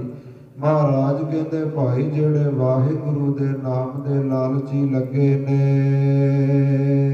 ਸਤਨਾਮ ਸਿਮਰਹਿ ਮਨ ਲਾਏ, ਤੇ ਅੱਠੇ ਪਹਿਰ ਹੀ ਸਤਨਾਮ ਵਾਹਿਗੁਰੂ ਨੂੰ ਸਿਮਰਦੇ ਰਹਿੰਦੇ ਨੇ, ਮਨ ਲਾ ਕੇ ਗੁਰਬਾਣੀ ਪੜ੍ਹਦੇ ਸੁਣਦੇ, ਸਹਿਜ ਪਾਠ ਕਰਦੇ, ਸਹਿਜ ਪਾਠ ਸੁਣਦੇ, ਆਦਿਕ ਗੁਰਬਾਣੀਆਂ ਪੜ੍ਹਦੇ ਨੇ। ਮਹਾਰਾਜ ਕਹਿੰਦੇ ਜਿਹੜੇ ਮਨ ਲਾ ਕਰਕੇ ਇਸ ਵਾਹਿਗੁਰੂ ਨਾਲ ਜੁੜਦੇ ਹਨ, ਸਭ ਪ੍ਰਾਨੀ ਮਹਿ ਪ੍ਰਭ ਸੋ ਵਿਚਾਰੇ। ਮਹਾਰਾਜ ਕਹਿੰਦੇ ਫਿਰ ਸਾਰਿਆਂ ਵਿੱਚ ਪਰਮੇਸ਼ਰ ਹੀ ਵੇਖਦੇ ਨੇ। ਜਿਹੜੇ ਆਠੇ ਪਹਿਰ ਵਾਹਿਗੁਰੂ ਵਾਹਿਗੁਰੂ ਨੂੰ ਮਨ ਲਾ ਕੇ ਸਿਮਰਦੇ ਨੇ ਸੰਗਤ ਜੀ, ਉਹਨਾਂ ਦੀ ਫਿਰ ਜਿਹੜੀ ਮੱਤ ਹੈ ਐਸੀ ਪਵਿੱਤਰ ਹੋ ਜਾਂਦੀ ਹੈ, ਜਿਹੜੀ ਦ્વੈਸ਼ ਭਾਵਨਾ ਈਰਖਾ ਉਹਨਾਂ ਅੰਦਰੋਂ ਮਿਟ ਜਾਂਦੀ ਹੈ।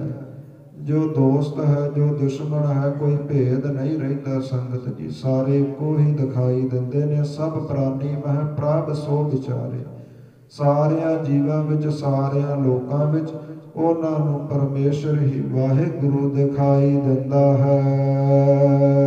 ਇਨ ਸਮ ਤੁਕ ਕੇ ਸੋ ਅਧਿਕਾਰੇ, ਆਈ ਐਸੇ ਲੋਕ ਉਸ ਤੁਕ ਦੇ ਅਧਿਕਾਰੀ ਨੇ ਜਿਹੜਾ ਤੁਸੀਂ ਸਵਾਲ ਕੀਤਾ ਹੈ ਕਿ ਕਰੇ ਕਰਾਵੇ ਆਪੇ ਆਪ, ਮਾਨੁਖ ਕੇ ਕਿਛ ਨਾਹੀ ਹਾਥ। ਉਹ ਐਸੇ ਲੋਕ ਉਸ ਤੁਕ ਦੇ ਅਧਿਕਾਰੀ ਨੇ, ਉਸ ਸ਼ਬਦ ਦੇ ਅਧਿਕਾਰੀ ਨੇ, ਜਿਨ੍ਹਾਂ ਦੇ ਮਨ ਨੂੰ ਲਾਲਚ ਲੱਗਿਆ ਹੈ ਸੇਵਾ ਸਿਮਰਨ ਦਾ, ਜਿਹੜੇ ਆਠੇ ਪਹਿਰ ਮਨ ਲਾ ਕਰਕੇ ਸਤਨਾਮ ਵਾਹਿਗੁਰੂ ਦਾ ਜਾਪ ਕਰਦੇ ਨੇ। ਸਾਰਿਆਂ ਦੇ ਵਿੱਚ ਹੀ ਵਾਹਿਗੁਰੂ ਦਾ ਰੂਪ, ਵਾਹਿਗੁਰੂ ਦੀ ਜੋਤ ਵੇਖਦੇ ਨੇ। ਇਨ ਸਮ ਤੁਕ ਕੇ ਸੋ ਅਧਿਕਾਰੀ, ਉਹ ਇਸ ਤੁਕ ਦੇ ਅਧਿਕਾਰੀ ਹਨ। ਕਰੇ ਕਰਾਵੇ ਆਪੇ ਆਪ, ਤੇ ਉਹ ਸਾਰਾ ਕੁਝ ਕਰਨ ਤੋਂ ਬਾਅਦ, ਸੇਵਾ ਸਿਮਰਨ ਸਤ ਸੰਗਤ ਕਰਨ ਤੋਂ ਬਾਅਦ ਹੀ ਇਹ ਬੋਲ ਬੋਲਦੇ ਨੇ।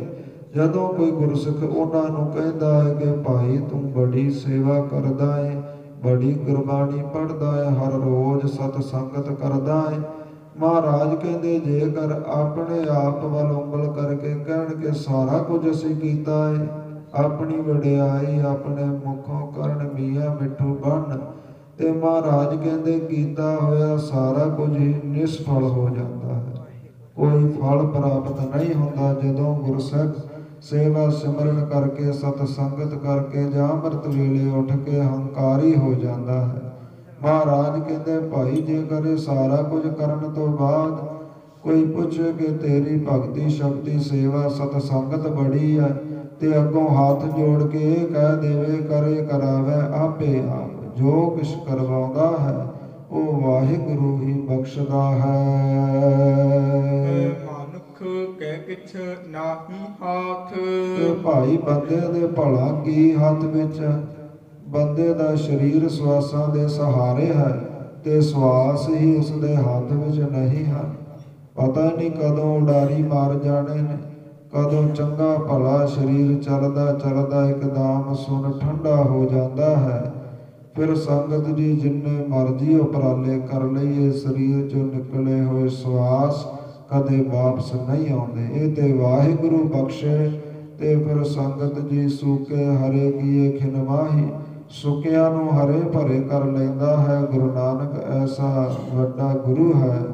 ਪਰ ਸੰਗਤ ਜੀ ਮਾਨੁਖ ਕੇ ਕਿਛ ਨਾਹੀ ਹਾਥ, ਐ ਭਲਿਆ ਤੂੰ ਕਾਹਦਾ ਹੰਕਾਰ ਕਰਦਾ ਫਿਰਦਾ ਏ, ਤੇਰੇ ਕੋਲੇ ਤੇ ਸਵਾਸ ਵੀ ਉਧਾਰੇ ਨੇ, ਅੱਖਾਂ ਦੀ ਜੋਤ ਵੀ ਉਧਾਰੀ ਹੈ, ਪੈਰਾਂ ਦੇ ਜੋ ਚੱਲਣ ਦੀ ਸਮਰੱਥਾ ਹੈ, ਹੱਥਾਂ ਦੇ ਕਾਰਜ ਕਰਨ ਦੀ ਸਮਰੱਥਾ ਹੈ, ਜੀਭਾਂ ਦੇ ਬੋਲਣ ਦੀ ਸਮਰੱਥਾ ਹੈ, ਨੱਕ ਨੂੰ ਸੁੰਘਣ ਦੀ, ਕੰਨਾਂ ਨੂੰ ਸੁਣਨ ਦੀ ਜੋ ਸਮਰੱਥਾ ਹੈ, ਇਹ ਸਾਰੀ ਪਰਮੇਸ਼ਰ ਦੀ ਹੈ।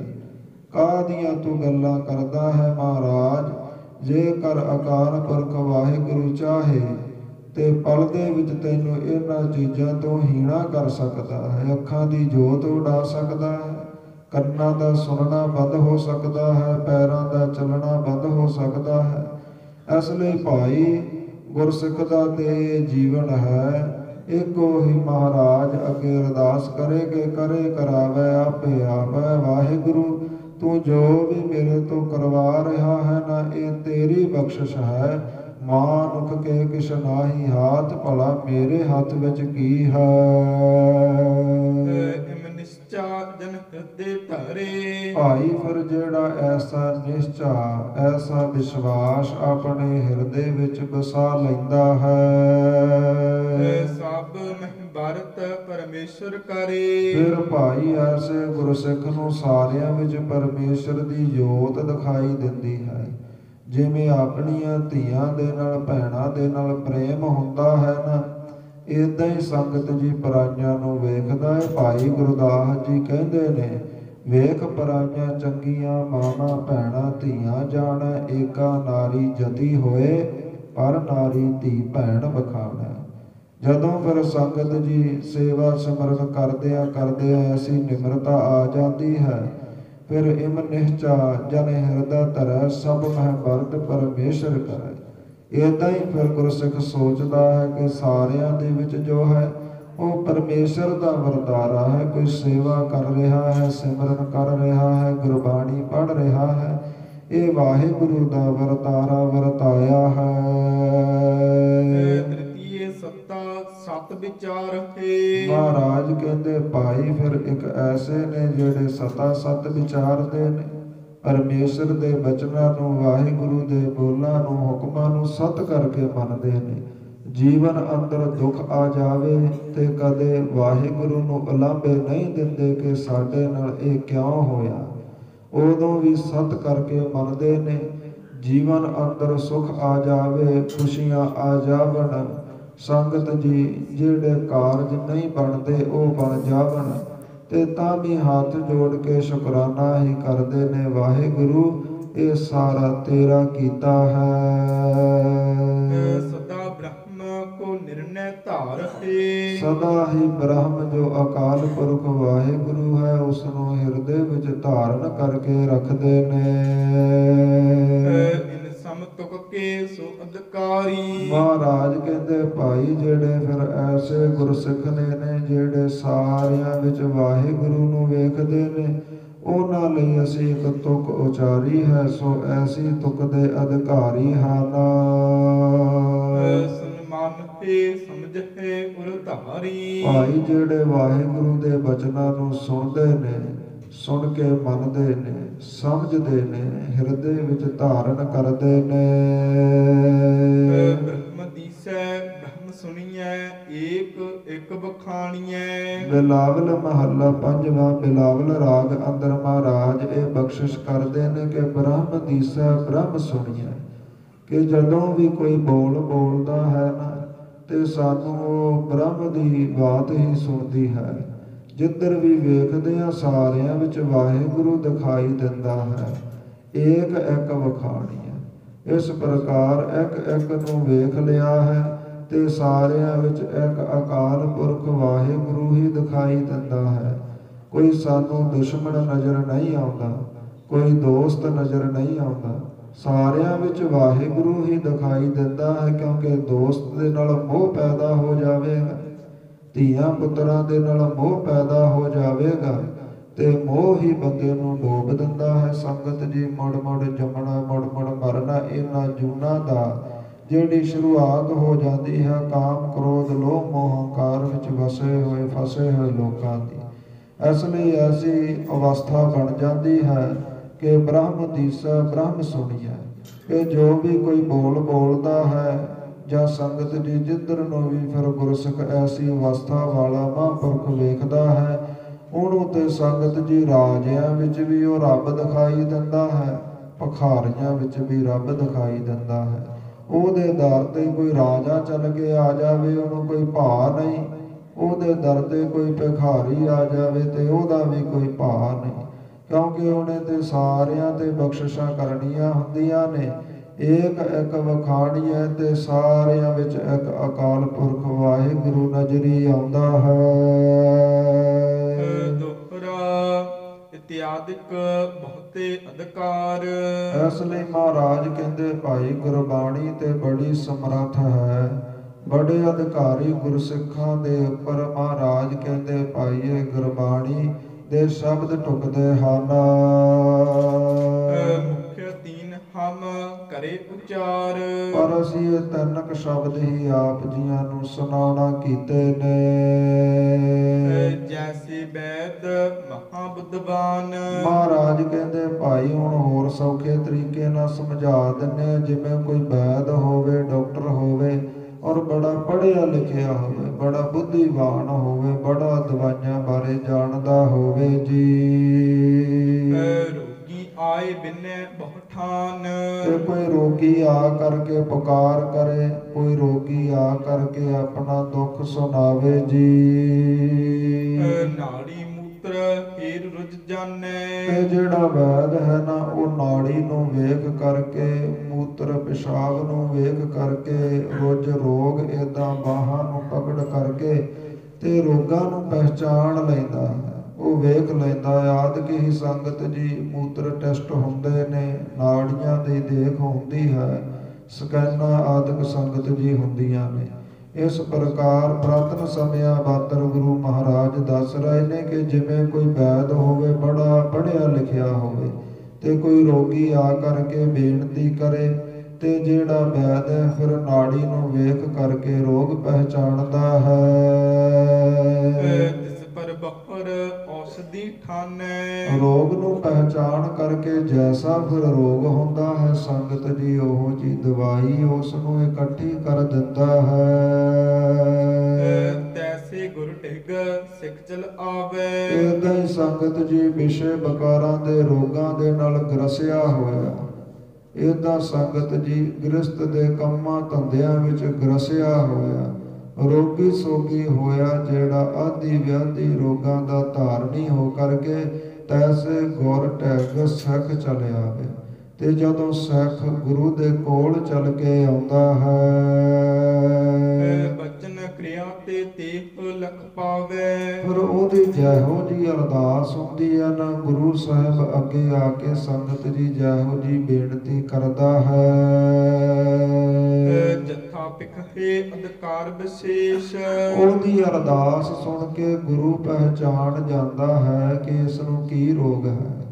ਕਾਮ ਕ੍ਰੋਧ ਲੋਭ ਮੋਹ ਹੰਕਾਰ ਦਾ ਇਹਨਾਂ ਵਿੱਚੋਂ ਕੀ ਰੋਗ ਹੈ, ਸੱਤਾਂ ਵਿਸ਼ਿਆਂ ਵਿੱਚੋਂ ਕਿਹੜਾ ਵਿਸ਼ਾ ਇਸ ਨੂੰ ਚਿੰਬੜਿਆ ਹੈ। ਜਿਵੇਂ ਰੋਗੀ ਕਿਸੇ ਡਾਕਟਰ ਵੈਦ ਕੋਲ ਜਾ ਕੇ ਰੋਗ ਦੱਸਦਾ ਹੈ ਤੇ ਉਹ ਪਹਿਚਾਣ ਜਾਂਦਾ ਹੈ, ਏਦਾਂ ਹੀ ਜਦੋਂ ਗੁਰੂ ਕਾ ਸਿੱਖ ਗੁਰੂ ਦੇ ਨੇੜ ਚੱਲ ਕੇ ਆਉਂਦਾ ਹੈ ਤੇ ਅਰਦਾਸ ਕਰਦਾ ਹੈ, ਅਰਦਾਸਾਂ ਦੇ ਵਿੱਚ ਜਿਹੋ ਜਿਹੇ ਬੋਲ ਹੁੰਦੇ ਨੇ, ਪਰ ਗੁਰੂ ਮਹਾਰਾਜ ਉਹੀ ਰੋਗ ਪਹਿਚਾਣਦੇ ਹਨ। ਤਥਾ ਕਰਹਿ ਸਤਿਗੁਰ ਉਪਦੇਸ਼। ਮਹਾਰਾਜ ਫਿਰ ਮੇਰਾ ਵੈਦ ਗੁਰੂ ਗੋਬਿੰਦ ਵੈਦ ਬਣ ਜਾਂਦਾ ਹੈ। ਗੁਰੂ ਗ੍ਰੰਥ ਸਾਹਿਬ ਜੀ ਤਥਾ ਕਰਹਿ ਸਤਿਗੁਰ ਉਪਦੇਸ਼। ਮਹਾਰਾਜ ਫਿਰ ਉਪਦੇਸ਼ ਰੂਪੀ ਦਵਾਈ ਦਿੰਦੇ ਨੇ। ਜੇ ਹਕੀਮ ਲਗ ਵਿਦਿਆ ਮਤ ਮੈਂ। ਮਹਾਰਾਜ ਕਹਿੰਦੇ ਜੇਕਰ ਵੈਦ ਆਪ ਹੀ ਅਣਜਾਣ, ਡਾਕਟਰ ਆਪ ਹੀ ਦਵਾਈਆਂ ਬਾਰੇ ਕੁਝ ਜਾਣਦਾ ਨਹੀਂ, ਆਪ ਹੀ ਪੜ੍ਹਾਈ ਨਹੀਂ ਕੀਤੀ, ਪਰਖਿਓ ਗਇਓ ਨਾ ਰੋਜ ਕੁਛ ਚਿਤ ਮੈਂ। ਤੇ ਰੋਗੀ ਉਹਦੇ ਕੋਲ ਆ ਜਾਵੇ, ਐਸੇ ਅਣਜਾਣ ਵੈਦ ਦੇ ਰੋਗ ਉਹ ਤੋਂ ਪਹਿਚਾਣਿਆ ਨਾ ਜਾਵੇ। ਰੋਗ ਆਨ ਔਖਦ ਦੇ ਆਨ। ਇਹਦਾ ਰੋਗ ਪਹਿਚਾਣਿਆ ਨਾ ਜਾਵੇ ਪਰ ਦਵਾਈ ਫੇਰ ਵੀ ਦੇ ਦੇਵੇ। ਰੁਜਨ ਜਾਏ ਪ੍ਰਾਨ ਹਵੇ ਆਨ। ਮਹਾਰਾਜ ਕਹਿੰਦੇ ਭਾਈ ਐਸੇ ਵੈਦ ਕੋਲੋਂ ਰੋਗ ਤੇ ਨਾਸ਼ ਕੀ ਹੋਣਾ ਹੈ, ਪ੍ਰਾਣ ਹੀ ਨਾਸ਼ ਹੋ ਜਾਂਦੇ ਨੇ। ਰੋਗ ਤੇ ਠੀਕ ਕੀ ਹੋਣਾ ਹੈ, ਸਵਾਸ ਹੀ ਕੱਢ ਦਿੰਦਾ ਹੈ, ਪ੍ਰਾਣ ਹੀ ਕੱਢ ਦਿੰਦਾ ਹੈ, ਰੋਗ ਪਹਿਚਾਣਿਆ ਨਹੀਂ ਗਿਆ। ਤਾਂ ਵੀ ਆਪਣੇ ਕੋਲੋਂ ਦਵਾਈ ਦੇ ਦਿੱਤੀ ਕਿ ਗਾਹਕ ਕਿਤੇ ਮੁੜ ਨਾ ਜਾਵੇ। ਮਾਇਆ ਦੀ ਖਾਤਰ, ਮਾਇਆ ਦੇ ਲਾਲਚ ਵਸ ਹੋ ਕਰਕੇ ਦਵਾਈ ਦੇ ਦਿੱਤੀ, ਕੋਈ ਟੀਕਾ ਲਾ ਦਿੱਤਾ। ਅਕਸਰ ਹੀ ਏਦਾਂ ਹੁੰਦਾ ਹੈ, ਰੋਗ ਪਹਿਚਾਣਿਆ ਨਹੀਂ ਜਾਂਦਾ। ਸੰਗਤ ਜੀ, ਕਈ ਵਾਰੀ ਕੋਈ ਐਸੀ ਦਵਾਈ, ਐਸਾ ਟੀਕਾ ਲੱਗ ਜਾਂਦਾ ਹੈ ਕਿ ਗੱਲ ਐਡੀ ਨਹੀਂ ਹੁੰਦੀ, ਪਰ ਪ੍ਰਾਣ ਨਿਕਲ ਜਾਂਦੇ ਨੇ, ਸਵਾਸ ਨਿਕਲ ਜਾਂਦੇ ਹਨ। ਤੈਸੇ ਗੁਰ ਕਾਚੋ ਅਨਜਾਨਾ। ਮਹਾਰਾਜ ਕਹਿੰਦੇ ਭਾਈ ਏਦਾਂ ਹੀ, ਤੈਸੇ ਗੁਰ ਕਾਚੋ ਅਣਜਾਨਾ। ਸੰਸਾਰ ਤੇ ਬੜਿਆਂ ਤਰ੍ਹਾਂ ਦੇ ਗੁਰੂ ਨੇ। ਹੁਣ ਕੋਈ ਕਹਿ ਦੇਵੇ ਕਿ ਮੇਰਾ ਗੁਰੂ ਬੜਾ ਸਮਰੱਥ ਹੈ, ਮੈਂ ਤੇ ਉਹਦੇ ਕੋਲੇ ਜਾ ਕਰਕੇ ਰੋਗ ਸੋਗ ਦੱਸਦਾ ਹਾਂ ਤੇ ਉਹਦੇ ਕੋਲੋਂ ਦਵਾਈ ਲੈ ਕੇ ਆਉਣਾ। ਕੈਸੀ ਹਾਲਤ ਹੋਈ ਹੈ ਸੰਗਤ ਜੀ ਲੋਕਾਂ ਦੀ। ਕੱਚੇ ਗੁਰੂਆਂ ਦੇ, ਪਖੰਡੀ ਗੁਰੂਆਂ ਦੇ ਲੜ ਲੱਗ ਕੇ ਮਾਇਆ ਦੀ ਬਰਬਾਦੀ, ਇੱਜ਼ਤ ਦੀ ਬਰਬਾਦੀ। ਪਰ ਸੰਗਤ ਜੀ ਕੋਈ ਉਪਦੇਸ਼ ਨਹੀਂ, ਕੋਈ ਸੇਵਾ ਸਿਮਰਨ ਨਹੀਂ। ਬਸ ਸੰਗਤ ਜੀ ਜਦੋਂ ਵੀ ਕੁਝ ਕਰਨਾ ਹੁੰਦਾ ਹੈ, ਉਹ ਆਪਣੇ ਡੇਰਿਆਂ ਦੇ ਕੰਮ ਧੰਦੇ ਕਰਵਾ ਕਰਕੇ ਸੰਗਤ ਜੀ ਦਵਲ ਦਿੰਦੇ ਨੇ, ਤੋੜ ਦਿੰਦੇ ਨੇ। ਇਸ ਪ੍ਰਕਾਰ ਮਹਾਰਾਜ ਦੱਸ ਰਹੇ ਨੇ ਭਾਈ, ਜਿਵੇਂ ਕੋਈ ਘੱਟ ਪੜਿਆ ਹੋਇਆ ਅਣਜਾਣ ਵੈਦ ਹੋਵੇ, ਉਹਦੇ ਕੋਲੋਂ ਦਵਾਈ ਲਈਏ ਤੇ ਕਈ ਵਾਰੀ ਪ੍ਰਾਣ ਕੱਢ ਕੇ ਰੱਖ ਦਿੰਦਾ ਹੈ। ਠੀਕ ਇਸੇ ਤਰ੍ਹਾਂ ਗੁਰ ਕਾਚੋ ਅਣਜਾਨਾ। ਜੇਕਰ ਕੋਈ ਕੱਚਾ ਗੁਰੂ ਮਿਲ ਜਾਵੇ ਜੀ, ਸਿੱਖ ਅਧਿਕਾਰ ਨਾ ਕਰਕੇ ਪਛਾਨਾ। ਇਹਦਾ ਬੰਦੇ ਦਾ ਅਧਿਕਾਰ ਨਾ ਪਹਿਚਾਣ ਸਕੇ ਕਿ ਇਹ ਕਿਸ ਵਾਸਤੇ ਮੇਰੇ ਕੋਲ ਆਇਆ ਹੈ, ਕੀ ਇਸ ਦੀ ਇੱਛਾ ਹੈ, ਜੀਵਨ ਅੰਦਰ ਇਸ ਦੇ ਕੀ ਕਮੀਆਂ ਹਨ। ਤਿਸ ਉਪਦੇਸ਼ ਅਯੋਗ ਬਤਾਵੇ। ਪਰ ਸੰਗਤ ਜੀ ਉਹ ਤੇ ਪੁੱਠੀ ਸਿੱਖਿਆਈ ਦੇਵੇਗਾ ਨਾ, ਤਿਸ ਉਪਦੇਸ਼ ਅਯੋਗ ਬਤਾਵੇ। ਉਹਨੂੰ ਸੰਗਤ ਜੀ ਏਦਾਂ ਨਾ ਹੋਣ ਵਾਲੀਆਂ ਗੱਲਾਂ ਦੱਸੇਗਾ। ਅਯੋਗ, ਜਿਹੜਾ ਯੋਗ ਨਹੀਂ, ਠੀਕ ਨਹੀਂ ਉਪਦੇਸ਼, ਐਸਾ ਉਪਦੇਸ਼ ਦੱਸੇਗਾ, ਭੈੜੀ ਸਿੱਖਿਆ ਦੇਵੇਗਾ। ਰੱਖੀ ਸ਼੍ਰੇਯ ਮਰ ਨਰਕ ਸਿਧਾਵੇ। ਭਾਈ ਮੁਕਤੀ ਤੇ ਇੱਕ ਪਾਸੇ ਰਹਿ ਗਈ। ਕਈਆਂ ਨੂੰ ਭੁਲੇਖਾ ਹੁੰਦਾ ਹੈ ਕਿ ਫਲਾਣੇ ਗੁਰੂ ਦੇ ਲੜ ਲੱਗੇ ਆ, ਉਹਦੇ ਲੜ ਲੱਗ ਕੇ ਸਾਡਾ ਲੋਕ ਪ੍ਰਲੋਕ ਸਵਰ ਜਾਵੇਗਾ। ਨਹੀਂ ਭਾਈ, ਉਥੋਂ ਚੀਜ਼ਾਂ, ਰਾਸ਼ਨ ਪਾਣੀ ਸਸਤਾ ਲਿਆ ਕੇ ਇਸ ਜੀਵਨ ਵਿੱਚ ਖਾ ਪੀ ਸਕਦੇ ਹਾਂ, ਇਦੋਂ ਵੱਧ ਹੋਰ ਕੁਝ ਵੀ ਨਹੀਂ। ਰਹੀ ਸਰੇ ਮਰ ਨਰਕ ਸਿਧਾਵੇ। ਮਹਾਰਾਜ ਕਹਿੰਦੇ ਮੁਕਤੀ ਤੇ ਇੱਕ ਪਾਸੇ ਰਹਿ ਗਈ ਹੈ ਤੇ ਬੜੀ ਦੂਰ ਦੀ ਗੱਲ ਹੈ। ਇਹ ਤੇ ਉਸ ਨੂੰ ਆਪ ਨੂੰ ਪ੍ਰਾਪਤ ਨਹੀਂ ਹੋਣੀ। ਮਰ ਨਰਕ ਸਿਧਾਵੇ। ਜਦੋਂ ਮਰੇਗਾ ਐਸਾ ਗੁਰੂ ਵੀ ਔਰ ਉਸ ਦਾ ਸਿੱਖ ਵੀ ਨਰਕ ਸਿਧਾਵੇਗਾ। ਜਾਤੇ ਤੁਮ ਔਰ ਲੇਪੋ ਵਿਚਾਰੀ। ਮਹਾਰਾਜ ਕਹਿੰਦੇ ਭਾਈ ਗੁਰਸਿੱਖੋ, ਇਸ ਲਈ ਆਪਣੇ ਹਿਰਦੇ ਅੰਦਰ ਵਿਚਾਰ ਜ਼ਰੂਰ ਕਰ ਲਵੋ ਜੀ। ਭਗਤ ਕਰਨ ਕੇ ਉਹ ਅਧਿਕਾਰੀ। ਤੇ ਵਾਹਿਗੁਰੂ ਦੀ ਭਗਤੀ ਕਰਨ ਦੇ ਅਧਿਕਾਰੀ ਬਣ ਜਾਵੋ। ਸੇਵਾ ਸਿਮਰਨ ਕਰਨ ਦੇ ਔਰ ਇਸ ਪ੍ਰਕਾਰ ਸਤ ਸੰਗਤ ਕਰਨ ਦੇ ਅਧਿਕਾਰੀ ਹੋ ਜਾਵੋ। ਸਤਨਾਮ ਸਿਮਰੋ ਦਿਨ ਰਾਤੀ। ਤੇ ਦਿਨ ਰਾਤ ਸਤਨਾਮ ਵਾਹਿਗੁਰੂ ਦਾ ਸਿਮਰਨ ਕਰਦੇ ਰਹੋ। ਸਤ ਸੰਗਤ ਸੇਵਕੋ ਪਲ ਭਾਂਤੀ। ਹਰ ਰੋਜ਼ ਕਥਾ ਕੀਰਤਨ ਵਿੱਚ ਹਾਜ਼ਰੀ ਭਰ ਕਰਕੇ ਸਤ ਸੰਗਤ ਕਰੋ, ਸੇਵਾ ਕਰੋ ਭਾਈ। ਗੁਰ ਸਿੱਖਨ ਕੀ ਟਹਿਲ ਕਰੀਜੈ। ਗੁਰ ਸਿੱਖਾਂ ਦੀ ਰੱਜ ਕੇ ਸੇਵਾ ਕਰਿਆ ਕਰੋ। ਸਾਡੀ ਖੁਸ਼ੀ ਗੁਰ ਸਿੱਖਾਂ ਵਿੱਚ ਹੈ। ਜਿੰਨੀ ਗੁਰ ਸਿੱਖਾਂ ਦੇ ਵਿੱਚ ਭਾਵਨਾ ਰੱਖੋਗੇ, ਸਤਿਕਾਰ ਕਰੋਗੇ, ਟਹਿਲ ਸੇਵਾ ਕਰੋਗੇ, ਸਾਡੀਆਂ ਨਜ਼ਰਾਂ ਵਿੱਚ ਤੁਹਾਡਾ ਓਨਾ ਸਤਿਕਾਰ ਵਧੇਗਾ। ਸੰਸਾਰ ਵਿੱਚ ਓਨਾ ਹੀ ਸਤਿਕਾਰ ਤੁਹਾਡਾ ਹੋਵੇਗਾ। ਜੇਕਰ ਗੁਰ ਸਿੱਖਾਂ ਦਾ ਨਿਰਾਦਰ ਕਰੋਗੇ, ਈਰਖਾ ਦਵੇਸ਼ ਭਾਵਨਾ ਰੱਖੋਗੇ ਤੇ ਸਾਡੀ ਨਜ਼ਰੋਂ ਵੀ ਲੈ ਜਾਵੋਗੇ ਤੇ ਸੰਸਾਰ ਵਿੱਚ ਕਿਤੋਂ ਸਤਿਕਾਰ ਪ੍ਰਾਪਤ ਨਹੀਂ ਹੋਵੇਗਾ। ਵਾਰ-ਵਾਰ ਬਦਨਾਮੀ ਗਲ ਪਵੇਗੀ। ਹੰਕਾਰ ਵਿਧਾਰ ਸੋ ਦੀਜੈ। ਭਾਈ ਜਿਹੜਾ ਹਿਰਦੇ ਦਾ ਫਿਰ ਹੰਕਾਰ ਹੈ ਨਾ, ਕਿ ਮੈਂ ਬੜੀ ਸਦਿਆਂ ਉੱਠਦਾ, ਬੜੀ ਗੁਰਬਾਣੀ ਪੜ੍ਹਦਾ, ਹਰ ਰੋਜ਼ ਸਤ ਸੰਗਤ ਕਰਦਾ, ਬੜੀ ਸੇਵਾ ਹੈ ਮੇਰੀ। ਮਹਾਰਾਜ ਕਹਿੰਦੇ ਜੇਕਰ ਚੰਗਾ ਰਹਿਣਾ ਹੈ ਤੇ ਹਿਰਦੇ ਦਾ ਐਸਾ ਹੰਕਾਰ ਤਿਆਗ ਦੇ ਤੂੰ ਭਾਈ। ਜੇਕਰ ਇਹ ਸਾਰਾ ਕੁਝ ਕਰਦਾ ਹੰਕਾਰ ਦਾ ਧਾਰ ਨਹੀਂ ਰਿਹਾ ਨਾ, ਫੇਰ ਵੀ ਮਹਾਰਾਜ ਕਹਿੰਦੇ ਜਨਮਾਂ ਮਰਨਾਂ ਦੇ ਗੇੜੇ ਵਿੱਚ ਪੈ ਜਾਵੇਗਾ ਤੇ ਲੋਕ ਕਹਿਣਗੇ ਕਿ ਸੇਵਾ ਬੜੀ ਸੀ, ਸਿਮਰਨ ਬੜਾ ਸੀ, ਸਤ ਸੰਗਤ ਬੜੀ ਸੀ, ਪਰ ਮਰਿਆ ਬੜਾ ਔਖਾ ਹੋ ਕਰਕੇ। ਰੋਗ ਬੜੇ ਏਦਾਂ ਬੇਦਰਦੇ ਲੱਗੇ, ਜਿਹੜੇ ਬੜੇ ਭਿਆਨਕ ਰੋਗ ਸਨ। ਪਰ ਸੰਗਤ ਜੀ ਅਸੀਂ ਸੇਵਾ ਸਿਮਰਨ ਤੇ ਵੇਖ ਲੈਂਦੇ ਆ, ਜਿਹੜਾ ਹਿਰਦੇ ਦਾ ਹੰਕਾਰ ਹੈ ਉਹ ਤੇ ਸਾਨੂੰ ਦਿਖਾਈ ਨਹੀਂ ਦਿੰਦਾ, ਉਹ ਤੇ ਫਿਰ ਉਹਦੇ ਅੰਦਰ ਹੀ ਸਮਾਇਆ ਹੁੰਦਾ ਹੈ। ਇਸ ਲਈ ਕਈ ਵਾਰੀ ਕਹਿ ਦਿੰਦੇ ਆ ਕਿ ਇਹ ਸੇਵਾ ਬੜੀ ਕਰਦਾ ਸੀ ਤੇ ਬੜਾ ਔਖਾ ਹੋ ਕਰਕੇ ਬੜੀ ਔਖੀ ਮੌਤ ਮਰਿਆ ਹੈ। ਇਹ ਸਾਰੇ ਹੰਕਾਰ ਦੇ ਕਾਰਨ ਬਣ ਜਾਂਦੇ ਨੇ ਸੰਗਤ ਜੀ। ਉਹ ਸੇਵਾ, ਉਹ ਸਿਮਰਨ ਜਿਹਦੇ ਵਿੱਚ ਹੰਕਾਰ ਆ ਕੇ ਬੈਠ ਗਿਆ, ਮਹਾਰਾਜ ਕਹਿੰਦੇ ਭਾਈ ਉਹ ਤੇ ਫਿਰ ਆਮ ਮਨੁੱਖਾਂ ਵਾਲੀ ਉਸ ਦੀ ਹਾਲਤ ਹੋਵੇਗੀ। ਇਸ ਲਈ ਸੇਵਾ ਸਿਮਰਨ ਕਰਦੇ, ਟਹਿਲ ਸੇਵਾ ਕਰਦੇ, ਔਰ ਹੰਕਾਰ ਵਿਦਾਰ ਸੋ ਦੀਜੈ। ਹਿਰਦੇ ਦਾ ਜਿਹੜਾ ਹੰਕਾਰ ਹੈ ਉਸ ਨੂੰ ਬਿਲਕੁਲ ਮਹਾਰਾਜ ਕਹਿੰਦੇ ਤਿਆਗ ਦੇਵੋ। ਬਸ ਇਹੀ ਬੇਨਤੀ ਕਰੋ ਕਿ ਕਰੇ ਕਰਾਵੇ ਆਪੇ ਆਪ, ਮਾਨੁਖ ਕੇ ਕਿਛ ਨਾਹੀ ਹਾਥ। ਇਹ ਚੇਤੇ ਰੱਖੋ, ਜੈਸਾ ਬੀਜੈ ਸੋ ਲੁਣੈ, ਕਰਮਾ ਸੰਧੜਾ ਖੇਤ। ਕਿ ਜਿਹੋ ਜਿਹਾ ਬੀਜਾਂਗੇ ਉਹੀ ਅਸੀਂ ਵੱਢਣਾ ਹੈ। ਇਹਨਾਂ ਵਚਨਾਂ ਨੂੰ ਯਾਦ ਰੱਖੋ, ਮਨ ਦਾ ਹੰਕਾਰ ਤਿਆਗੋ ਜੀ।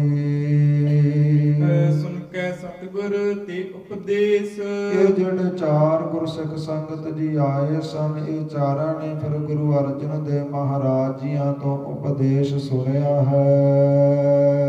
ਲਾਗੇ ਸੇਵਾ ਕਰਨ ਹਮੇਸ਼। ਬੜੀ ਨਿਮਰਤਾ ਦੇ ਵਿੱਚ ਆ ਕਰਕੇ ਸ੍ਰੀ ਹਰਿਮੰਦਰ ਸਾਹਿਬ ਜੀ ਅੰਦਰ ਸੇਵਾ ਸਿਮਰਨ ਕਰਦੇ, ਸਤ ਸੰਗਤ ਕਰਦੇ ਨੇ। ਸਿਮਰਤ ਨਾਮ ਪਰਮਗਤ ਪਾਈ। ਇਹਦਾ ਨਾਮ ਸਿਮਰਦੇ ਸਿਮਰਦੇ ਆਪਣਾ ਜੀਵਨ ਬਤੀਤ ਕਰਦੇ ਸੰਗਤ ਜੀ ਅੰਤਲੇ ਸਮੇਂ ਪਰਮ ਗਤੀ ਹੋਈ ਹੈ। ਸਤਿਗੁਰ ਸੇਵੇ ਭਏ ਸਹਾਈ। ਪਰ ਸੰਗਤ ਜੀ ਜਿਨ੍ਹਾਂ ਨੇ ਵਾਹਿਗੁਰੂ ਨੂੰ ਯਾਦ ਕੀਤਾ ਇਹਨਾਂ, ਉਹਨਾਂ ਦੇ ਅੰਤਲੇ ਸਮੇਂ ਵਾਹਿਗੁਰੂ ਵੀ ਉਹਨਾਂ ਨੂੰ ਵਿਸਾਰਦੇ ਨਹੀਂ। ਪਤਾ ਲੱਗਦਾ ਇਹ ਸਾਡੇ ਗੁਰਸਿੱਖ ਦੇ ਸਵਾਸ ਪੂਰੇ ਹੋ ਰਹੇ ਨੇ, ਫਿਰ ਜਮ ਲਿਜਾਏ ਕਰ ਭਾਗਾ। ਜਮ ਤੇ ਸ਼ਰਮ ਖਾ ਕੇ ਦੂਰ ਦੌੜ ਜਾਂਦੇ ਨੇ ਕਿ ਕੌਣ ਆਉਂਦਾ ਹੈ, ਪਰਮੇਸ਼ਰ ਆ ਰਿਹਾ ਹੈ, ਵਾਹਿਗੁਰੂ ਆ ਰਿਹਾ ਹੈ। ਇਸ ਨੂੰ ਲੈਣ ਵਾਸਤੇ ਜਮ ਦੂਰ ਹੋ ਜਾਂਦੇ। ਜਿਨ੍ਹਾਂ ਨੇ ਸਾਰੀ ਉਮਰ ਸੰਗਤ ਜੀ ਵਾਹਿਗੁਰੂ ਨੂੰ ਨਹੀਂ ਚੇਤਿਆ, ਨਹੀਂ ਸੇਵਾ ਕੀਤੀ, ਨਹੀਂ ਸਿਮਰਨ ਕੀਤਾ, ਸੰਗਤ ਜੀ ਵਿਸ਼ੇ ਵਿਕਾਰਾਂ ਵਿੱਚ, ਮੋਹ ਮਾਇਆ ਦੇ ਲਾਲਚ ਵਿੱਚ ਆਪਣਾ ਸਾਰਾ ਜੀਵਨ ਬਤੀਤ ਕਰ ਦਿੱਤਾ। ਤੇ ਕੋਈ ਕਵੇ ਕਿ ਅੰਤਲੇ ਸਮੇਂ ਜੇ ਮਾਲਾ ਪਕੜ ਲਈਏ ਤੇ ਫਿਰ ਸਾਡਾ ਲੋਕ ਪਰਲੋਕ ਸਵਰ ਜਾਵੇਗਾ। ਮਹਾਰਾਜ ਕਹਿੰਦੇ ਨਹੀਂ ਭਾਈ, ਜਿਹਨੂੰ ਸਾਰੀ ਉਮਰ ਯਾਦ ਨਹੀਂ ਕੀਤਾ ਤੇ ਤੈਨੂੰ ਮਰਨ ਲੱਗਿਆ ਉਹ ਕਿਵੇਂ ਯਾਦ ਆਵੇਗਾ, ਕਿਵੇਂ ਉਹਦੇ ਵਿੱਚ ਸੁਰਤੀ ਟਿਕੇਗੀ। ਸਾਰਾ ਦਿਨ ਸੰਗਤ ਜੀ ਜੋ ਅਸੀਂ ਕਰਦੇ ਆ, ਜੋ ਵੇਖਦੇ ਆ, ਉਹੋ ਜਿਹੇ ਹੀ ਮਨੁੱਖ ਨੂੰ ਸੁਪਨੇ ਆਉਂਦੇ ਨੇ, ਉਹੋ ਜਿਹੀਆਂ ਹੀ ਰਾਤ ਨੂੰ ਸੁਪਨੇ ਦੇ ਵਿੱਚ ਯਾਦਾਂ ਆਉਂਦੀਆਂ ਨੇ। ਔਰ ਸੰਗਤ ਜੀ ਜੇਕਰ ਅਸੀਂ ਸਾਰੀ ਉਮਰ ਵਾਹਿਗੁਰੂ ਨੂੰ ਵੇਖਿਆ ਹੀ ਨਹੀਂ, ਯਾਦ ਹੀ ਨਹੀਂ ਕੀਤਾ, ਕਦੇ ਮਨ ਵਿੱਚ ਸੇਵਾ ਸਿਮਰਨ ਸਤ ਸੰਗਤ ਦੀ ਗੱਲ ਆਈ ਨਹੀਂ, ਤੇ ਫਿਰ ਆਪ ਸਿਆਣੇ ਹੋ ਕੇ ਅੰਤਲੇ ਸਮੇਂ ਸੰਗਤ ਜੀ ਕਿਵੇਂ ਖਿਆਲ ਆ ਜਾਵੇਗਾ ਵਾਹਿਗੁਰੂ ਦਾ। ਮਹਾਰਾਜ ਕਹਿੰਦੇ ਭਾਈ ਚਰਨ ਸੀਸ ਕਰ ਕੰਪਣ ਲਾਗੈ, ਨੈਣੀ ਨੀਰ ਅਸਾਰ ਬਹੈ, ਜਿਹਬਾ ਬਚਨ ਸੁਧ ਨਹੀਂ ਨਿਕਸੈ, ਤਬਰੇ ਧਰਮ ਕੀ ਆਸ ਕਰ। ਮਹਾਰਾਜ ਕਹਿੰਦੇ ਜਦੋਂ ਸਿਰ ਤੇਰਾ ਕੰਬਣ ਲੱਗ ਗਿਆ ਹੈ, ਹੱਥ ਪੈਰ ਆਪਣੇ ਆਪ ਕੰਬ ਰਹੇ ਨੇ, ਅੱਖਾਂ ਵਿੱਚੋਂ ਜਲ ਡਿੱਗ ਰਿਹਾ ਹੈ, ਜੀਭ ਤੋਂ ਸ਼ੁੱਧ ਬੋਲਿਆ ਨਹੀਂ ਜਾਂਦਾ, ਕੋਈ ਸਮਝ ਨਹੀਂ ਆਉਂਦੀ ਤੇਰੀ। ਮਹਾਰਾਜ ਕਹਿੰਦੇ ਭਾਈ ਉਦੋਂ ਫਿਰ ਮਾਲਾ ਪਕੜ ਕੇ ਕੀ ਵਿਖਾਉਣਾ ਹੈ, ਕੀ ਵਿਖਾਵੇ ਕਰਦਾ ਹੈ। ਮਹਾਰਾਜ ਕਹਿੰਦੇ ਹੁਣ ਖੇਡ ਨਹੀਂ ਬਣਨੀ, ਸਾਰੀ ਉਮਰ ਤੇ ਖੇਡ ਵਿਗਾੜਦਾ ਰਿਹਾ ਹੈ, ਅੰਤਲੇ ਸਮੇਂ ਕਵੇਂ ਕਿ ਖੇਡ ਬਣ ਜਾਵੇਗੀ ਨਹੀਂ।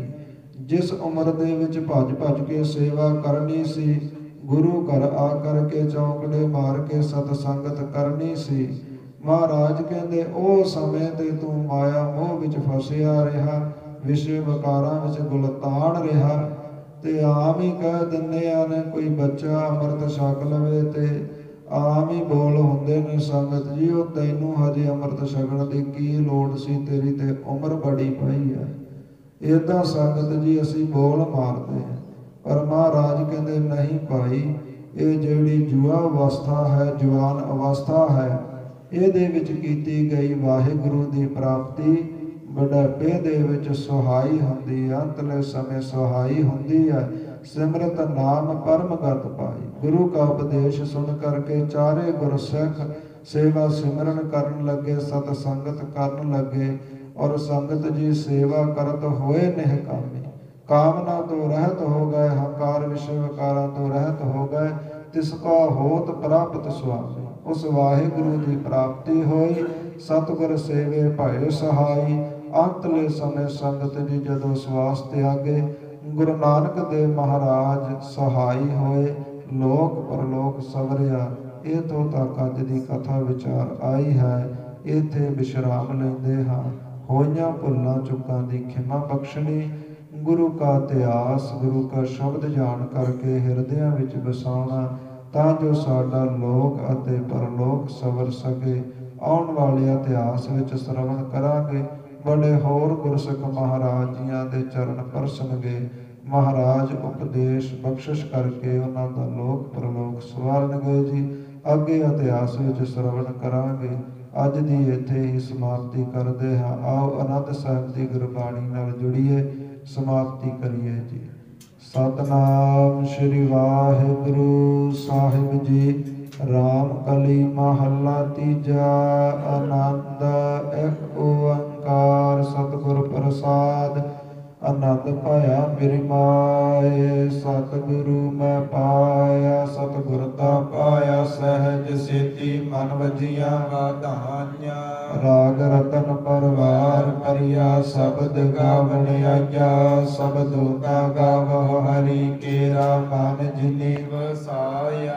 ਕਹੈ ਨਾਨਕ ਆਨੰਦ ਹੋਆ, ਸਤਿਗੁਰੂ ਮੈਂ ਪਾਇਆ।